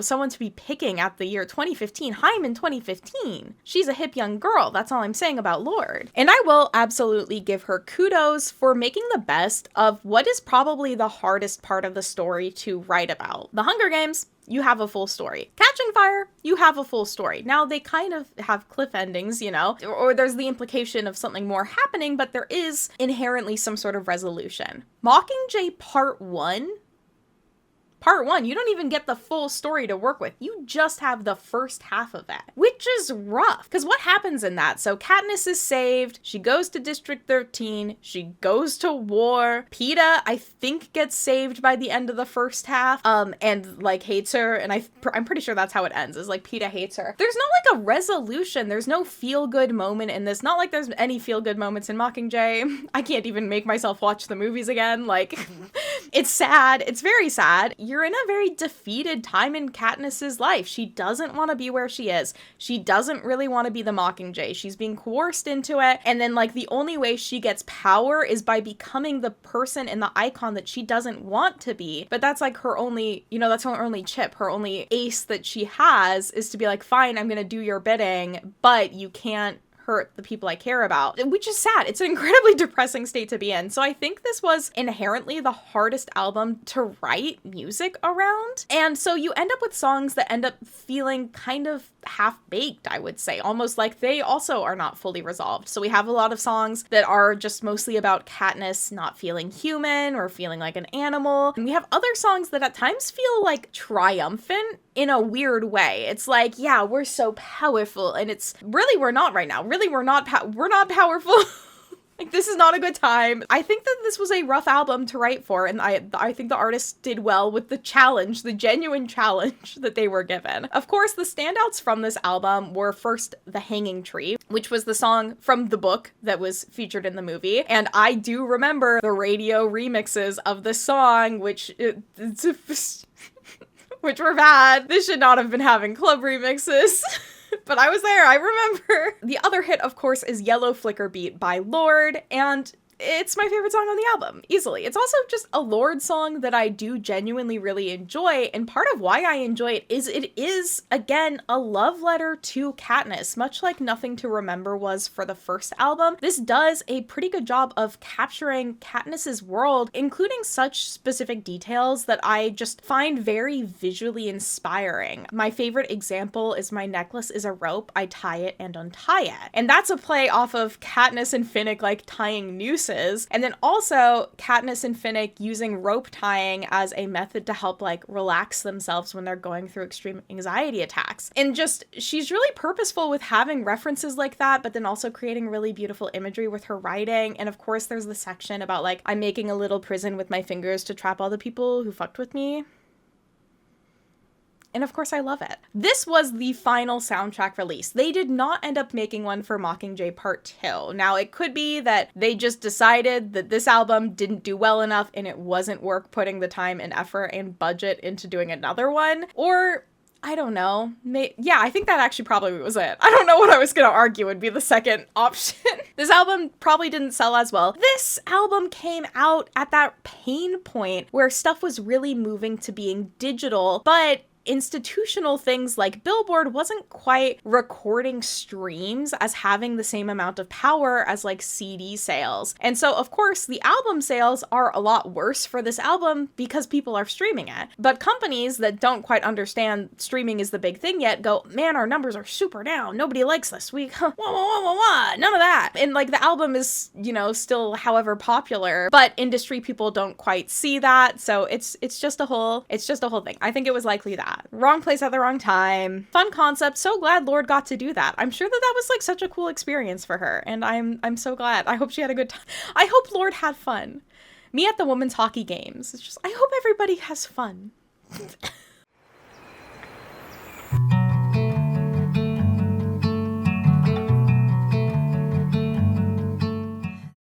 Now, the universe of the Hunger Games, of course, has expanded. Beyond the original trilogy, we have had 2 prequels that were released, including the novels The Ballad of Songbirds and Snakes and Sunrise on the Reaping. I don't have much to say about the marketing campaigns for these 2 movies, mostly because I feel like marketing has changed a lot in the time between the original trilogy and these. And platforms like TikTok and short-form media are playing a much larger role. I'm also not going to go super in-depth on the music for The Ballad of Songbirds and Snakes, but I do want to highlight that I love the music that was made for it. I really enjoyed all of it. It's a very musical book and movie, and I think they did a great job of it. I really also enjoyed the movie, but I especially really enjoyed Olivia Rodrigo's work with it, and it unfortunately like solidifies the Olivia Rodrigo Taylor Swift comparisons in my mind, which I know isn't helping anybody, but like there's layers, okay? Some things I do want to touch on really quick with the extended universe is just some of the other kind of attractions or in-person events that were created around the Hunger Games. So the first is the Hunger Games, the exhibition, which originally was a touring exhibit that later permanently settled at the MGM Grand in Las Vegas. This ran from 2015 to 2024, so almost 10 years, and featured over 1,000 props from the movie, as well as some interactive things and sets that were actually built specifically for this experience. Justin Yu, the Lionsgate manager of location-based entertainment, commented that it has 3 through lines. There are behind the scenes from the film, there's a discussion of the moral themes, and then there's in-world.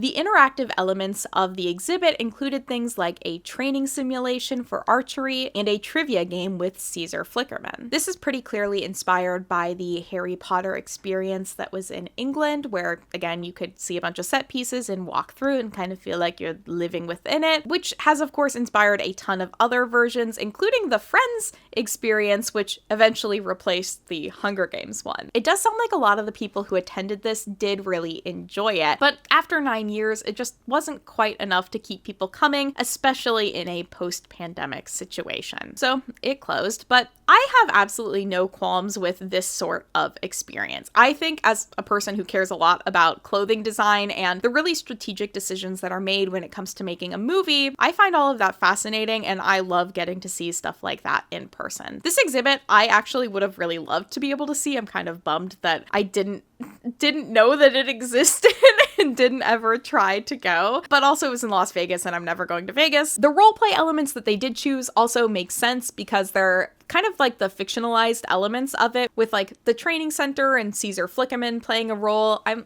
kind of fine with those. The concept of the book, and people want to pretend to do archery. However, something that I will admit does make me a little uncomfortable with the whole Hunger Games thing is that there were theme parks made around the Hunger Games. 2 of these exist. There is one at Lionsgate Entertainment World in China, and the second is at Motion Gate in Dubai. The idea of going to Dubai for a Hunger Games amusement park attraction,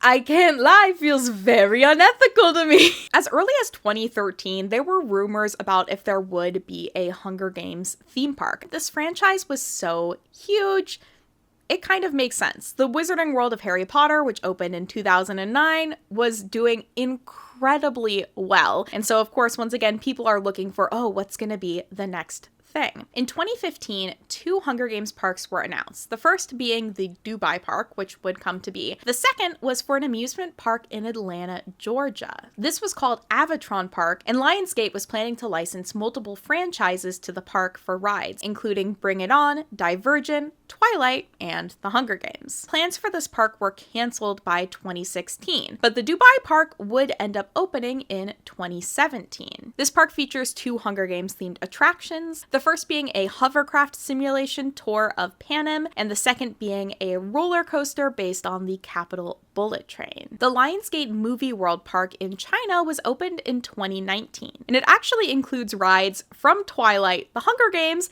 and Gods of Egypt. One franchise here is not like the others. This park is actually specifically designed and focused around being for adults, which I think at least is, helps maybe?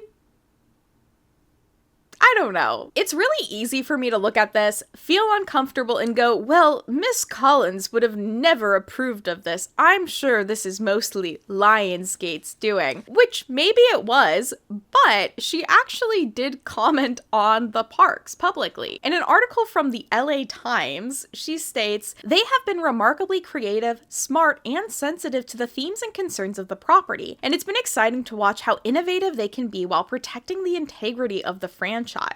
So she's not saying she hates them. I haven't been to these parks. I actually do love theme parks, and I love themed experiences, and I love the Hunger Games. But again, something about it just feels a little ucky to me. I think the Dubai connection does not help in this day and age at all. Yeah, it's not my favorite element. Curious about how you feel about it. Have you been? What did you think? One of the latest things in the world of the Hunger Games is also the creation of a stage play. Part of me is like, yeah, sure, whatever. But also part of me is like, no, why? Why take something that, like, even in a movie has to cut out so much for a stage play? I feel like you're limiting your options so much more with what you can do with the story. Feels like a weird, super weird choice of medium. I'm not going to talk too much about this because I haven't seen it, but Ashley Norton has made a video on it, which I highly recommend that you just go and watch her video on it, because she's going to have a much more...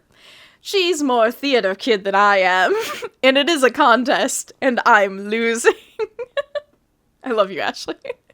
Now, I've talked a lot so far about what they did to market and merchandise the series, but I haven't really touched on the why. Why did they make the decisions they did? The first answer is always the simplest. Lionsgate needs to make money. They are a company, they have goals. The more money, the better. That's a simple baseline we have to operate from. At some point, the company does want to make money, and that is going to be their baseline goal. You do have to make ads and make merchandise in order to get consumers interested. But how they decided to market it matters. And one key point of the marketing, especially for the first 2 movies, is they made a really specific choice to not show any footage from the games within the marketing. In an interview with the New York Times, Tim Palin commented, "This is not about glorifying competition. These kids are victims." He further describes that within their marketing team, everyone liked the implication that if you want to see the games, you have to buy a ticket. We made a rule that we would never say 23 kids get killed. we only say only one wins. Much like the decisions in how to adapt something like The Hunger Games in and of itself is quite complicated, and I do think the film adaptation did do a pretty good job in handling some of the more violent aspects of the media. Figuring out how to market that would be just as challenging. It could have been really easy for them to decide to show the action, especially as a draw to get more audience members in, such as the demographic of adult men, who are probably the least likely to come and watch these movies. But of course, deciding not to show the games was always the best answer, and maybe the only answer. Word of mouth did a lot of work to fill in the blanks. I know firsthand there were a lot of fans who were upset with the marketing campaign and the fact that it didn't fully describe or show the violence that was going to take place. And those people were actively talking about it. And so anyone who would have been a little bit curious in maybe the more action or violence-oriented moments of the movie would then have a reason to go. Oh, this is supposed to be edgy? This is supposed to be violent? I'll have to buy a ticket to see the games. And this has, of course, been one of the main critiques of the marketing for the movie series, that it puts the audience into the role of the Capitol, that is capitalistic in general. It's too glossy, it's too shiny, it's not showing these movies for what they are. As an editorial from 2013 describes, has Lionsgate become the Capitol? Its marketing strategy is turning an anti-classist epic into a platform for the novel's villains. Well, as I've described a few times in this video already, the unfortunate reality is we exist in the universe that inspired the Hunger Games. They actually have a relatively small number of brand collaborations compared to other movies, with one marketing executive even admitting that a lot of the brands that the company reached out to do collaborations, especially for the first movie, said no, because they weren't sure if the films would be successful, and of course largely due to the content of the story. However, this Capitol perspective that has been critiqued is actually pretty intentional. In a quote about the marketing campaign for Catching Fire, Suzanne Collins said, "It's appropriately disturbing and thought-provoking how the campaign promotes catching fire while simultaneously promoting the Capitol's punitive forms of entertainment. The stunning image of Katniss in her wedding dress that we use to sell tickets is just the kind of thing that the Capitol would use to rev up its audience for the quarter quell. That dualistic approach is very much in keeping with the books. This discomfort is purposeful. Fans are able to read between the lines and understand the messaging of the content. And non-fans are just going to see it as a marketing campaign, and it's going to be possibly as effective on them as it would be for Capitol citizens. If you don't know, you don't know. But that is a thing that is very reasonable to have mixed feelings about or to be uncomfortable about, because it puts us in a purposefully uncomfortable situation, but that's kind of the point of the Hunger Games.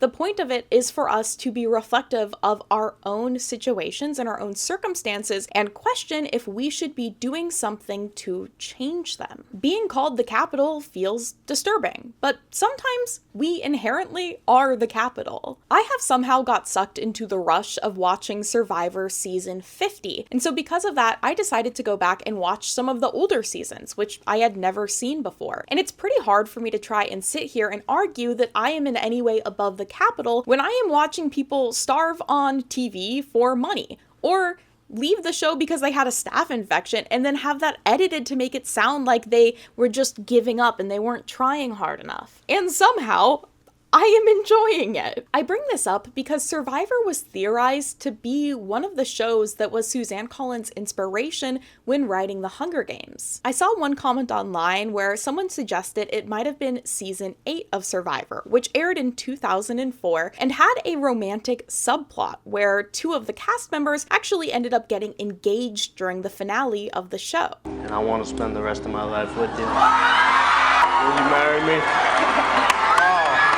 Now, I have not watched season 8, so I unfortunately cannot give you the play-by-play comparison, but I do think those timelines line up. But the idea that that could have been an inspiration for the romantic relationship between Peeta and Katniss in the games is really interesting to me. And speaking of romance, one thing that I do think the marketing team got both right and wrong was the Team Peeta, Team Gale of it all. The fact of the matter is, Katniss is inherently Team Prim. She has one person that she's cared about throughout this entire story, and it is her younger sister. She's making all of her decisions at their core around what she can do to protect the people that she loves most, including Prim. And so when a lot of people say that it was unnecessary and it was dumb and that they shouldn't have done the Team Peeta, Team Gale things, I super get it.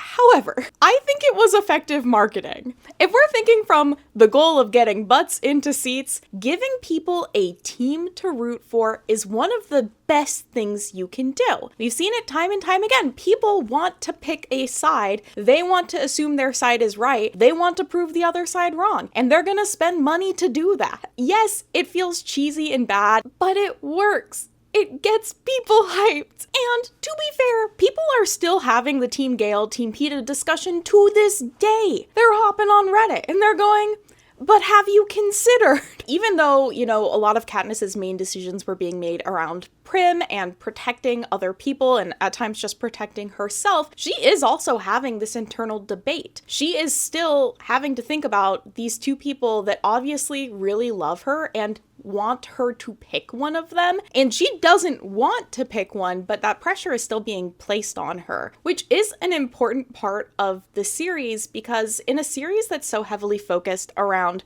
survival and war, I think having strong interpersonal relationships and complex issues around those is important because that's reality. If you're in a war zone, you're thinking about the people you love, and sometimes that's going to involve complicated relationships with those people. Another thing I want to highlight that I found in my research of the marketing decisions made for the Hunger Games was an article from IGN that was named 4 times the Hunger Games merchandise totally missed the point. The number one thing on this list is the Hunger Games theme park. I've already talked about that. I agree that it's not my favorite. I don't think it's great. Number 2 on the list is the CoverGirl line of makeup, which I'm going to talk about later, and how I think it's okay.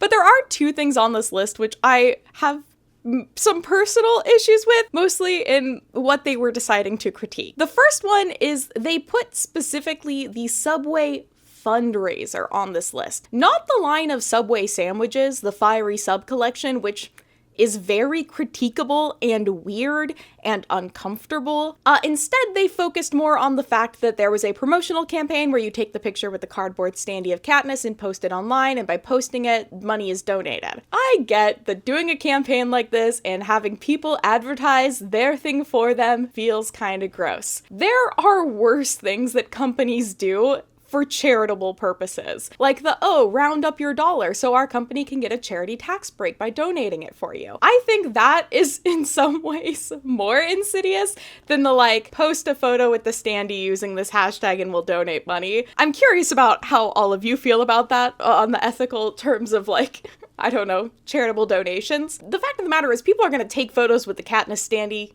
anyway. That's just something fans do. You see a big standee of your favorite character, you take a picture with it. So why not post it with a hashtag? Let me know how you feel on that. The other thing that the article critiques, which I just find really annoying that they're critiquing, is the Nerf Rebel line of toys. A line of toys which notably has no direct association with the Hunger Games, other than them being released at the same time. Now, of course, we gotta highlight the fact that the Nerf Rebel line of toys had a bow and arrow with it. Obviously, girls are getting more into archery and making an archery toy because girls are more into archery because of the Hunger Games. That makes sense. That makes sense from a marketing standpoint. However, saying that they made this just because of the Hunger Games and then because the Hunger Games are about kids each other makes it a bad product that shouldn't exist and this is so fucked up. Let's take a step back. Let's exhale a second. I just quickly want to note that Katniss in the story uses her bow and arrow to hunt and get food for her family, which is something humans have done for thousands of years. Archery was not invented by the Hunger Games. And so we don't have to immediately assume that if a kid is playing with a toy bow and arrow, they are pretending to other people. I'm sure that roleplay happened because kids are crazy. We know this. But we don't have to be that upset about a girl's toy line made by Nerf, because nobody is looking at Nerf and going, oh, they put out this, line of toys after this violent movie came out. Boys are going to be pretending to kill each other. Boys are going to be pretending to each other. Like, I'm sorry, nobody cares about that when it's for boy toys, but they make a line for girls, and it's like, it's fucked up because it implies they want to pretend to kill. I just found that so annoying. It's like, let little girls have fun, okay? Archery got so huge after the Hunger Games, and of course, kids are gonna want to do it, but guess what? Archery is a really expensive and difficult hobby to get into if you don't have resources. So let the Nerf toy exist. That just really annoyed me when doing research for this video. I was like, shut up, IGN. You don't even go here. But I do believe that critiquing marketing is very important. Like, it's absolutely something that we should be doing. So I'm not trying to say you're not allowed to have an opinion, but I am just trying to say we should think a little harder about our opinions sometimes, and maybe we're making a mountain out of a molehill. I don't know. One final critique that I've seen that I want to highlight is the fact that the Hunger Games wasn't doing enough to represent or talk about some of the issues that are within the story. An article from My Chief Marketing Officer from 2013 describes it as, it has been pointed out that, ironically, promotion for the Hunger Games bring to life the dystopia that the movies condemn. These kinds of promotions fail to recognize the reality of inequity, social stratification, starvation, and violence in our own world. The movie has created a perfect platform to bring awareness about these real-world problems, yet the franchise has done very little to activate their powerful position, which I think is a very fair but also challenging critique. Like I mentioned at the start of this segment, the point of marketing is to get butts in seats. And the unfortunate fact of the matter is I do believe if they had leaned too heavily into the idea of highlighting these issues and trying to make people more aware of them, that would dissuade people from wanting to engage with it. People usually don't want to be reminded of how hard the world is, especially in their fantasy or their fiction. There's a reason why that escapism exists, but that's part of why the Hunger Games works as a piece of media. It does reflect these issues and talk about these issues, but in a way that feels separated enough from reality that it's a good starting point for people, especially young people, to start to build awareness of them. Reality can be uncomfortable, but it offers a framework for people to start unpacking that discomfort. As Suzanne Collins reflected in a letter that she wrote after Mockingjay Part 2 came out, thousands of people have worked on these films in a myriad of ways, prepping, shooting, and post-production and promotion. Please, anybody seeing them, take a moment to watch the credits and acknowledge the enormous collaborative effort that goes into making a franchise. For me, the Hunger Games trilogy is part of a larger goal to introduce the ideas of just war theory to young audiences. But how much wider and more varied an audience came with the films, and the credit for that goes to all of you who have contributed so much to this project. So even though the Hunger Games did have this large, powerful platform, I think in some ways just the focus to get more people into seats was kind of good, because it got more people into the media, and hopefully that was a starting point to get more people engaging than might have been the case if they had been more focused on the reality of it all. And then we have what I'm currently reading, which is Battle Royale. I've already watched the movie and read the manga. Seeing this is kind of the original, I wanted to read it. And they had it at my library, so yeah, libraries, yeah. While I'm talking about the Hunger Games, I wanted to indulge a little bit and talk about something that I've personally wanted to talk about since I first read the books in middle school, and that is Battle Royale. Because as you might have picked up on through this video, I was a really big Hunger Games fan. I went to almost all the movie premieres, I read all the books, but the interesting thing is, I actually watched Battle Royale first. The entire reason I even learned about the Hunger Games is because I came into school one day and I was telling one of my friends about this movie that I had watched online that was about teenagers being forced to each other. And one of my friends was like, "Oh, are you talking about the Hunger Games?" And I was like, "What?" There's other ones? difference. I watched Battle Royale first. I also went on and read the novel as well as the entire manga series, which I honestly don't recommend to people, or at least not people who don't enjoy gory imagery, because at least with the novel, it's your brain imagining. With the manga, like seeing some of the visuals, let's just say some of those images haven't left my head since I read it in middle school. It's not necessarily something that I recommend to people. But all that to say, I am a thorough enjoyer of both of these works of media, and so I get incredibly frustrated upon hearing and reading and seeing people say that The Hunger Games is just like a copy of or a teen trash version of Battle Royale. Here is my defense in why The Hunger Games is not only not a copy of Battle Royale, but also that saying that diminishes the value of both of these works as individual pieces. Welcome to my TED Talk. I'm holding you hostage. First of all, kind of general reminder that the subject matter in both of these books of kids being forced to fight with each other, or being put in terrible situations, or even a person being on a game show revolving around, is like not new or necessarily revolutionary. The Hunger Games and Battle Royale were not the first works of media to do this and will not be the last. Unfortunately, these works are going to always be relevant because works that center around those who are like the weakest and need the most protection from society being used or misused by society is always going to be relevant when we live in the societies that we live in. And a second major point for differences between the two is just the fact that they were created with completely different audiences in mind. Battle Royale is a dystopian horror novel written for adults, or at least older teenagers, due to the very graphic nature of the violence and sex in the story. Whereas The Hunger Games was written for a teenage or young teenage audience of around 12 to 16 years old. So from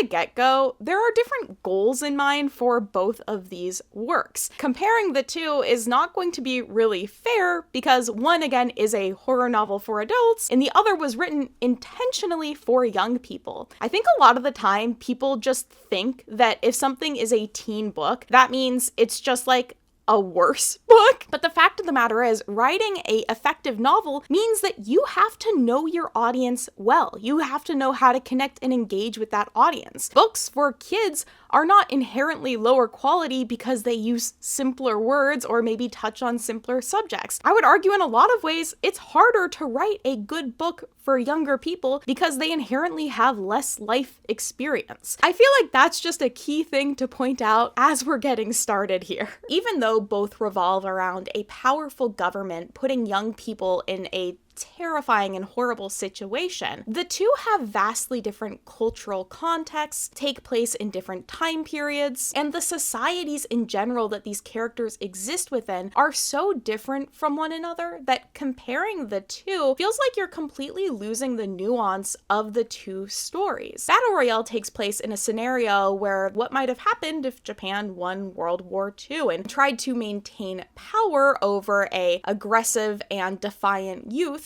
through their program. But in that future version of Japan, society is actually fairly similar to the structure of Japan today in terms of at least like work and labor and school, at least when we're comparing it to the Hunger Games, where work has been so strongly divided by where you live. The region you live in defines the sort of jobs and opportunities that you're going to have. School is a lot less important. If you're not in the capital, you're a part of the workforce. And I just feel like it's really important to point out how different these environments are that we're starting from. Another thing that I think is really key to understanding why these comparisons aren't always fair is some fans of Battle Royale forget that the program in Battle Royale is not televised. What you're watching when you're watching the movie is not like what the public would be watching. Whereas with the Hunger Games, it's the opposite. What you're watching in the movie of the games is kind of like what you would be watching,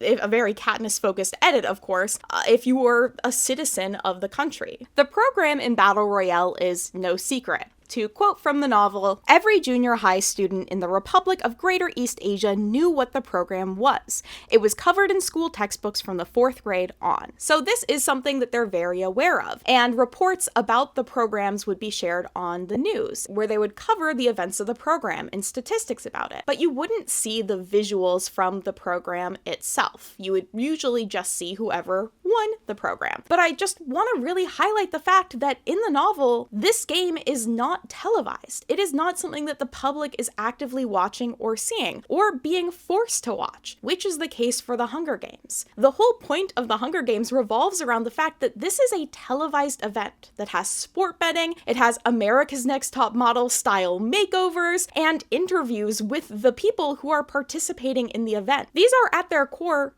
very different events with different purposes. The purpose of the Battle Royale program is framed by the government as a military testing program, where they kind of throw a bunch of people in an area with a bunch of weapons and they're like, okay, how are all of these things going to work? Like, what are people going to do? This is an experiment. Whereas the Hunger Games, of course, is a televised event. People are watching this, they're bidding on it, and the citizens of the country are forced to watch it. Participation is mandatory. So the horror of these two situations is really different. The horror of the Hunger Games is almost entirely in the capitalistic and consumeristic nature of the games, whereas the horror in Battle Royale also does come from a government having power and using this power to try and kind of keep the youth down and control them. It's not displayed to the public in the same way. And so a lot of our cast in Battle Royale have this kind of feeling of, oh, I never thought that this could happen to me or could actually happen to us, which statistically is actually very interesting, because another key difference between the events of the two series, the Hunger Games happens once a year. It's a very big ordeal with the reaping. You know when it's happening, you know when to expect it. It's like clockwork. Battle Royale, on the other hand, I thought this was wild to point out. Battle Royale is kind of scarier than the Hunger Games because it's a horror novel. This makes sense. Let me just quote from the novel so you kind of understand the horror of Battle Royale. 50 third-year junior high school classes are selected annually to conduct the program for research purposes.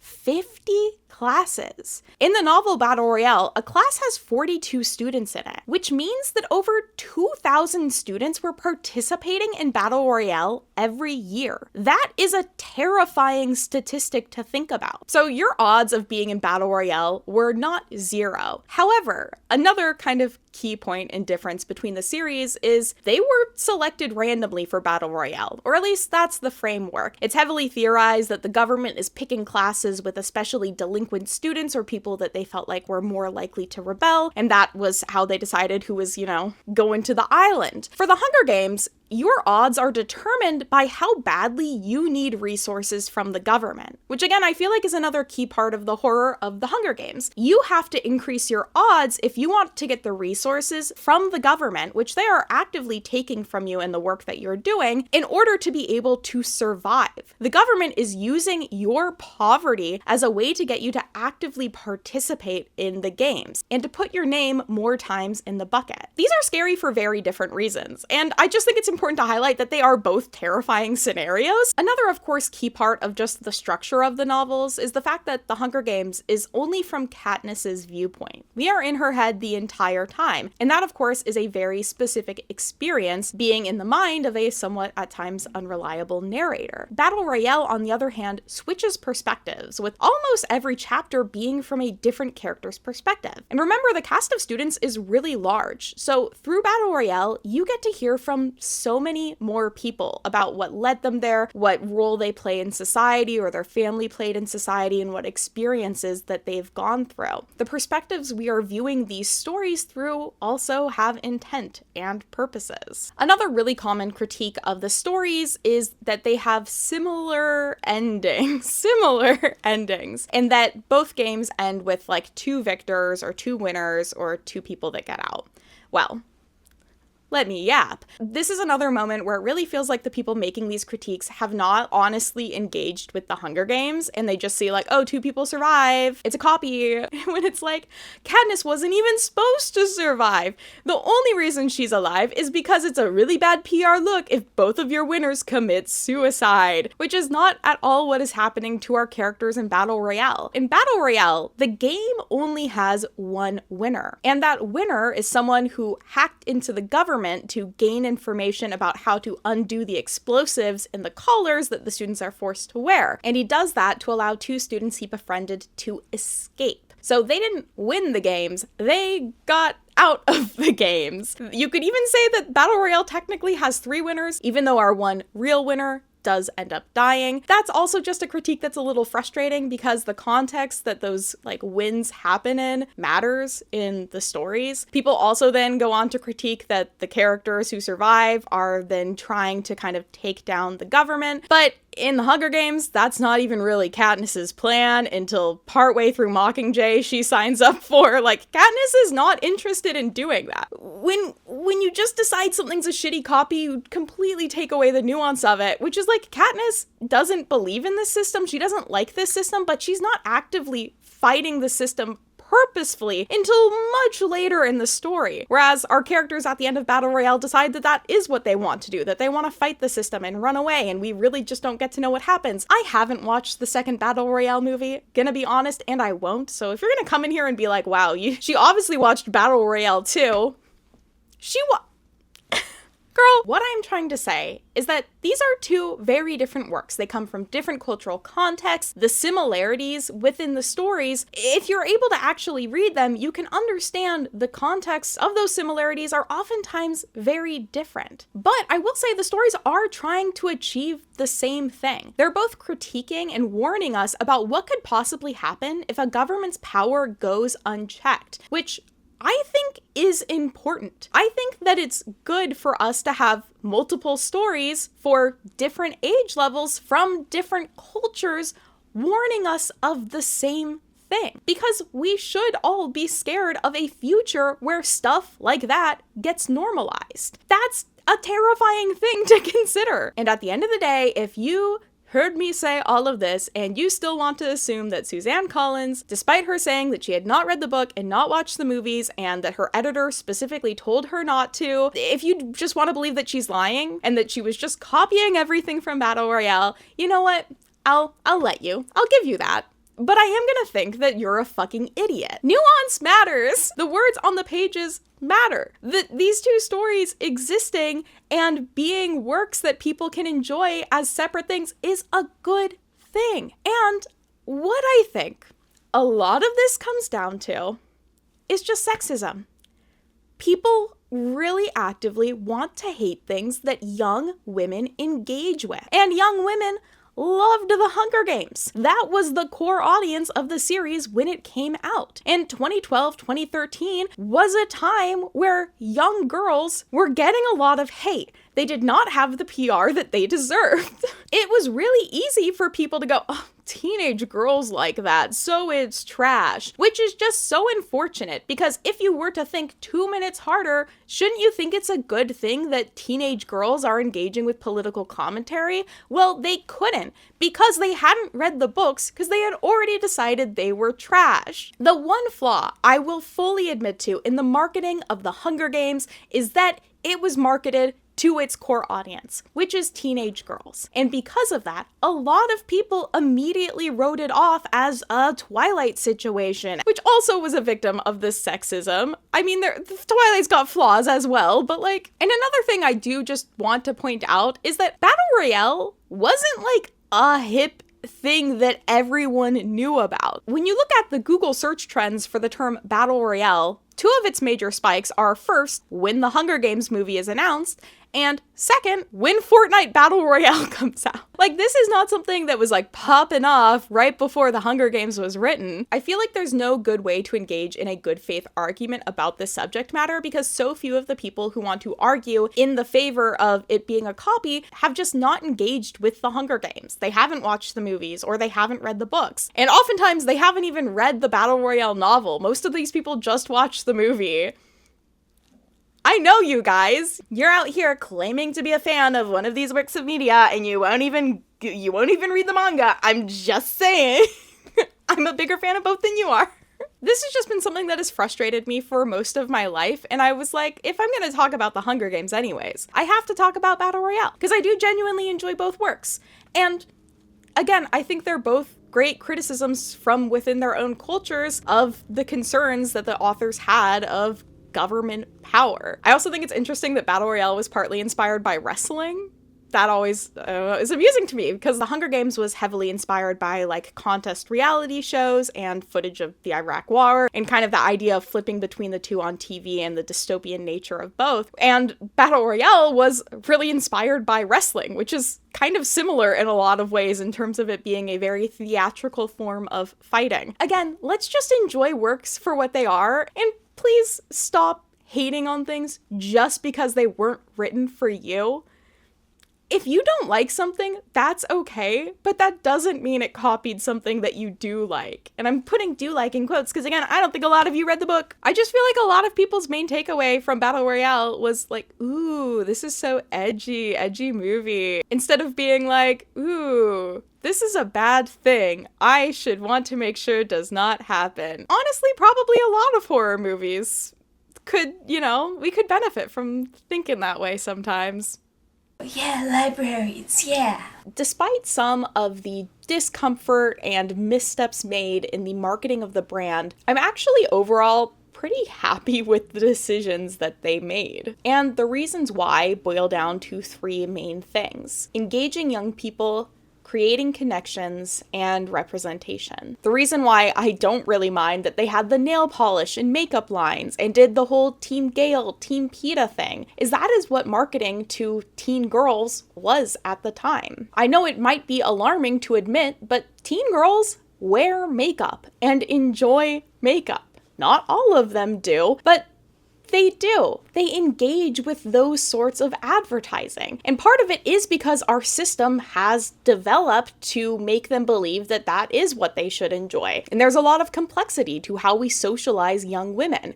But that's where we're at. There was a precedent set. Girls like wearing makeup. They like doing their nails. And romantic tension. Picking a team. Debating about it. And being right. I don't blame them at all for those marketing decisions because that made complete sense for ways to engage with young teen girls. And I'm of the opinion that if a teen girl saw photos from the Capital Couture makeup line and went, oh, these are really fun. Maybe I'll finally read that book, or maybe I'll watch that movie. And if it gets them to think just a bit more critically about the world that they live in, that's a net positive. Maybe she goes on with her day and it doesn't matter at all, but also maybe she's found something new that she can relate to, or now has more empathy towards a person or a situation that she didn't have before. If the makeup line was the catalyst for that, I think that's fine. Was it intentionally designed to get people to be more politically engaged?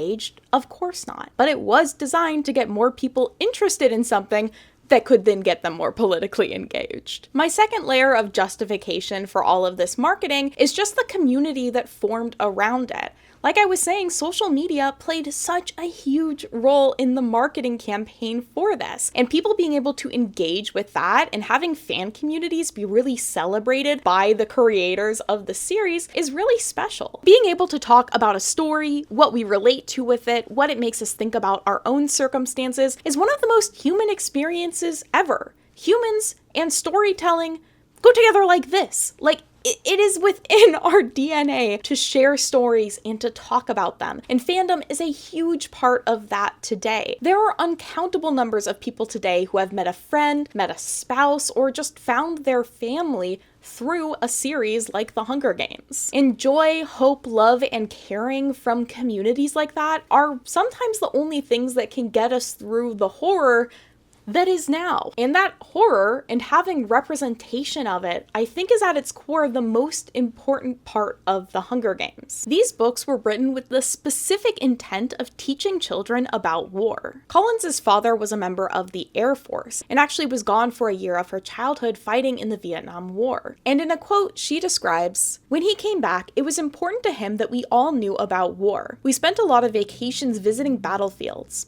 You had to understand how the war played out about and what the consequences were. It was extremely important to him that we understood history and the history of war. He died in 2003. 2 weeks before the Iraq War began. He was strongly opposed to it. She's also expressed how her goal with this series was to have it be a war story that was based more in reality than her previous series. With The Hunger Games, there's not only violence, but the violence is all human on human. Plus, it's kid on kid. I want kids to be aware of these topics, to think about them, and really, the sooner, the better. Because even if we aren't actively sending kids to an arena, the subject matter is close to reality. Many kids today are seeing graphic imagery from war. Many kids today are living in active war zones. Kids have faced the trauma of access to food and living in poverty, of tyrannical governments and violence. And having a book that lets them know that not only are they not alone in that, but there could one day be a solution or resolution to that is incredibly important. Donald Sutherland, the actor who plays President Snow in the original trilogy, has commented on how he hoped the series would act as a source of inspiration for young people, saying that the movies just puts things out in the light and lets you have a look at it. And if you take from it what I hope you'll take from it, it will make you think a little more pungently about the political environment you live in and not be complicit. And as Collins described when talking about writing about war for kids, if kids have no idea what propaganda is, how will you even know when it's being used against you? Having this marketing be big and get more people into seats is a net positive. We want more people to be thinking critically about these things. It needed to have marketing for the people who weren't aware of the political commentary within it, because it acts as a starting point. The goal was never to just read the books and watch the movies and move on. The goal was to leave a little worm in your brain that would pop up anytime you notice something happening in reality that reflected on what you read in the books. People using edited media to control narratives. People justifying hurting the smallest and weakest members of society for the sake of obtaining or maintaining power, or people systematically reducing resources from those who need them most. The goal is to have people look at those moments and go, I need to help stop these things now because I am scared of a future where I don't help to stop it. And of course, outside the political representation of it all, there's Katniss. Like I said at the start of this video, Katniss is a powerful representation of trauma, the way it can completely change your perception of reality and yourself and your relationships. And I think that there is a power in being able to see a character who is experiencing that from a bit of an eagle-eyed view. We get to understand how these things impacted Katniss and the decisions she made. And while we can't experience our own life from that eagle-eyed view, we can reflect on it through hers. The British Journal of Psychiatry highlights this with, The Hunger Games provides a powerful portrayal of PTSD, detailing clear symptoms of re-experiencing, hypervigilance, and avoidance after life-threatening events, and presenting them in a manner that is accessible to its largely teenage readership. By employing detailed first-person emotional accounts set against a bleak dystopian narrative, it gives young readers the opportunity to explore how significant trauma can leave psychological scars long after the physical ones have healed. And there's such a value in having a character like this, not only for the sake of perhaps relating to it, but also being able to have empathy towards other people who might be experiencing similar things. So, what I'm trying to say here is the marketing that was employed for the Hunger Games, though at times uncomfortable, was incredibly effective. And though not always intentional, it did open the door to many people to begin to start thinking more critically about the world that they live in. I can forgive the missteps, I can forgive the discomfort, I can forgive some of the shitty stuff, because at the end of the day, I do think it was a net positive. I don't know for sure if the world would be any different without the Hunger Games, but I would rather live in a world where kids are reading and watching these and thinking critically about the world that they live in, and the series has provided a path towards that. To close things off, I want to share a quote from a teenager about her thoughts on Katniss. Katniss fought for those she cared about, her family and friends, and eventually all her people. To me, she symbolized hope, and I looked up to her. She persevered, and it really made me think about how I would act and feel in the same situation as her. Would I fight? Would I hide? Would I live? And I'd fly to the arms of my poor darling and there I'd be willing to die.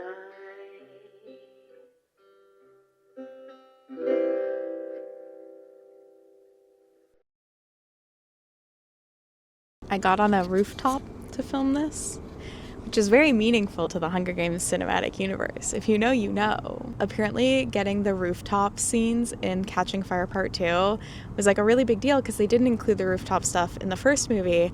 And at one point they were like, yes, there's like, we definitely filmed those scenes and included them, but they're not in the movie for Catching Fire. So I'm on the rooftop now. Thank you all so much for watching this video. I know it's been a long time in the making. I'm gonna have a whole vlog for my members that kind of lets you see in real time me struggling with making this video. There's definitely a helicopter behind me. Oh my god. I thought a building was on fire for a second, which is a very my brain thing to think. I'm not sure what the monetization situation of this video is going to be just because of the nature of what I talk about, and I don't always censor my words. I think like halfway through filming I was like, maybe I should be a little bit more careful about what I say. So because of that, this video might not be monetized. That's fine. If you do decide you want to support me monetarily in some way, you're welcome to join the Patreon. If you watch Twitch streams, I do try and stream on Twitch twice a week. This year I'm playing through every single Nancy Drew game. It's the year of Nancy Drew. I'm also going to be playing the DS games and the Hardy Brother games, so feel free to follow me on Twitch if you're interested in that sort of thing. I have a couple options for my next video, and I'm going to have a pull up in the Patreon. So members, if you're watching this, keep an eye out for that so you can vote on what I work on next. I have 2 videos that I have planned. I have like everything I need for. I just need to decide which one I'm going to focus on, so you can help me decide. I know this video wasn't one I was going to make, and then I did, and that's just how it goes sometimes. But of course, if y'all enjoyed this video, please feel free to give it a like, subscribe if you'd like to see more of my content and more of me yapping on here. I do also have a second channel where I talk more about like personal finances, and I don't know what it's more of a like my like at home, not video essay style content, more vloggy energy. So if you enjoyed that, check out, I think it's Mary Love Home right now. That's all. Those are all my spiels, and I'll see you all next time. Bye bye. Wow, my hand is so bright and sunny.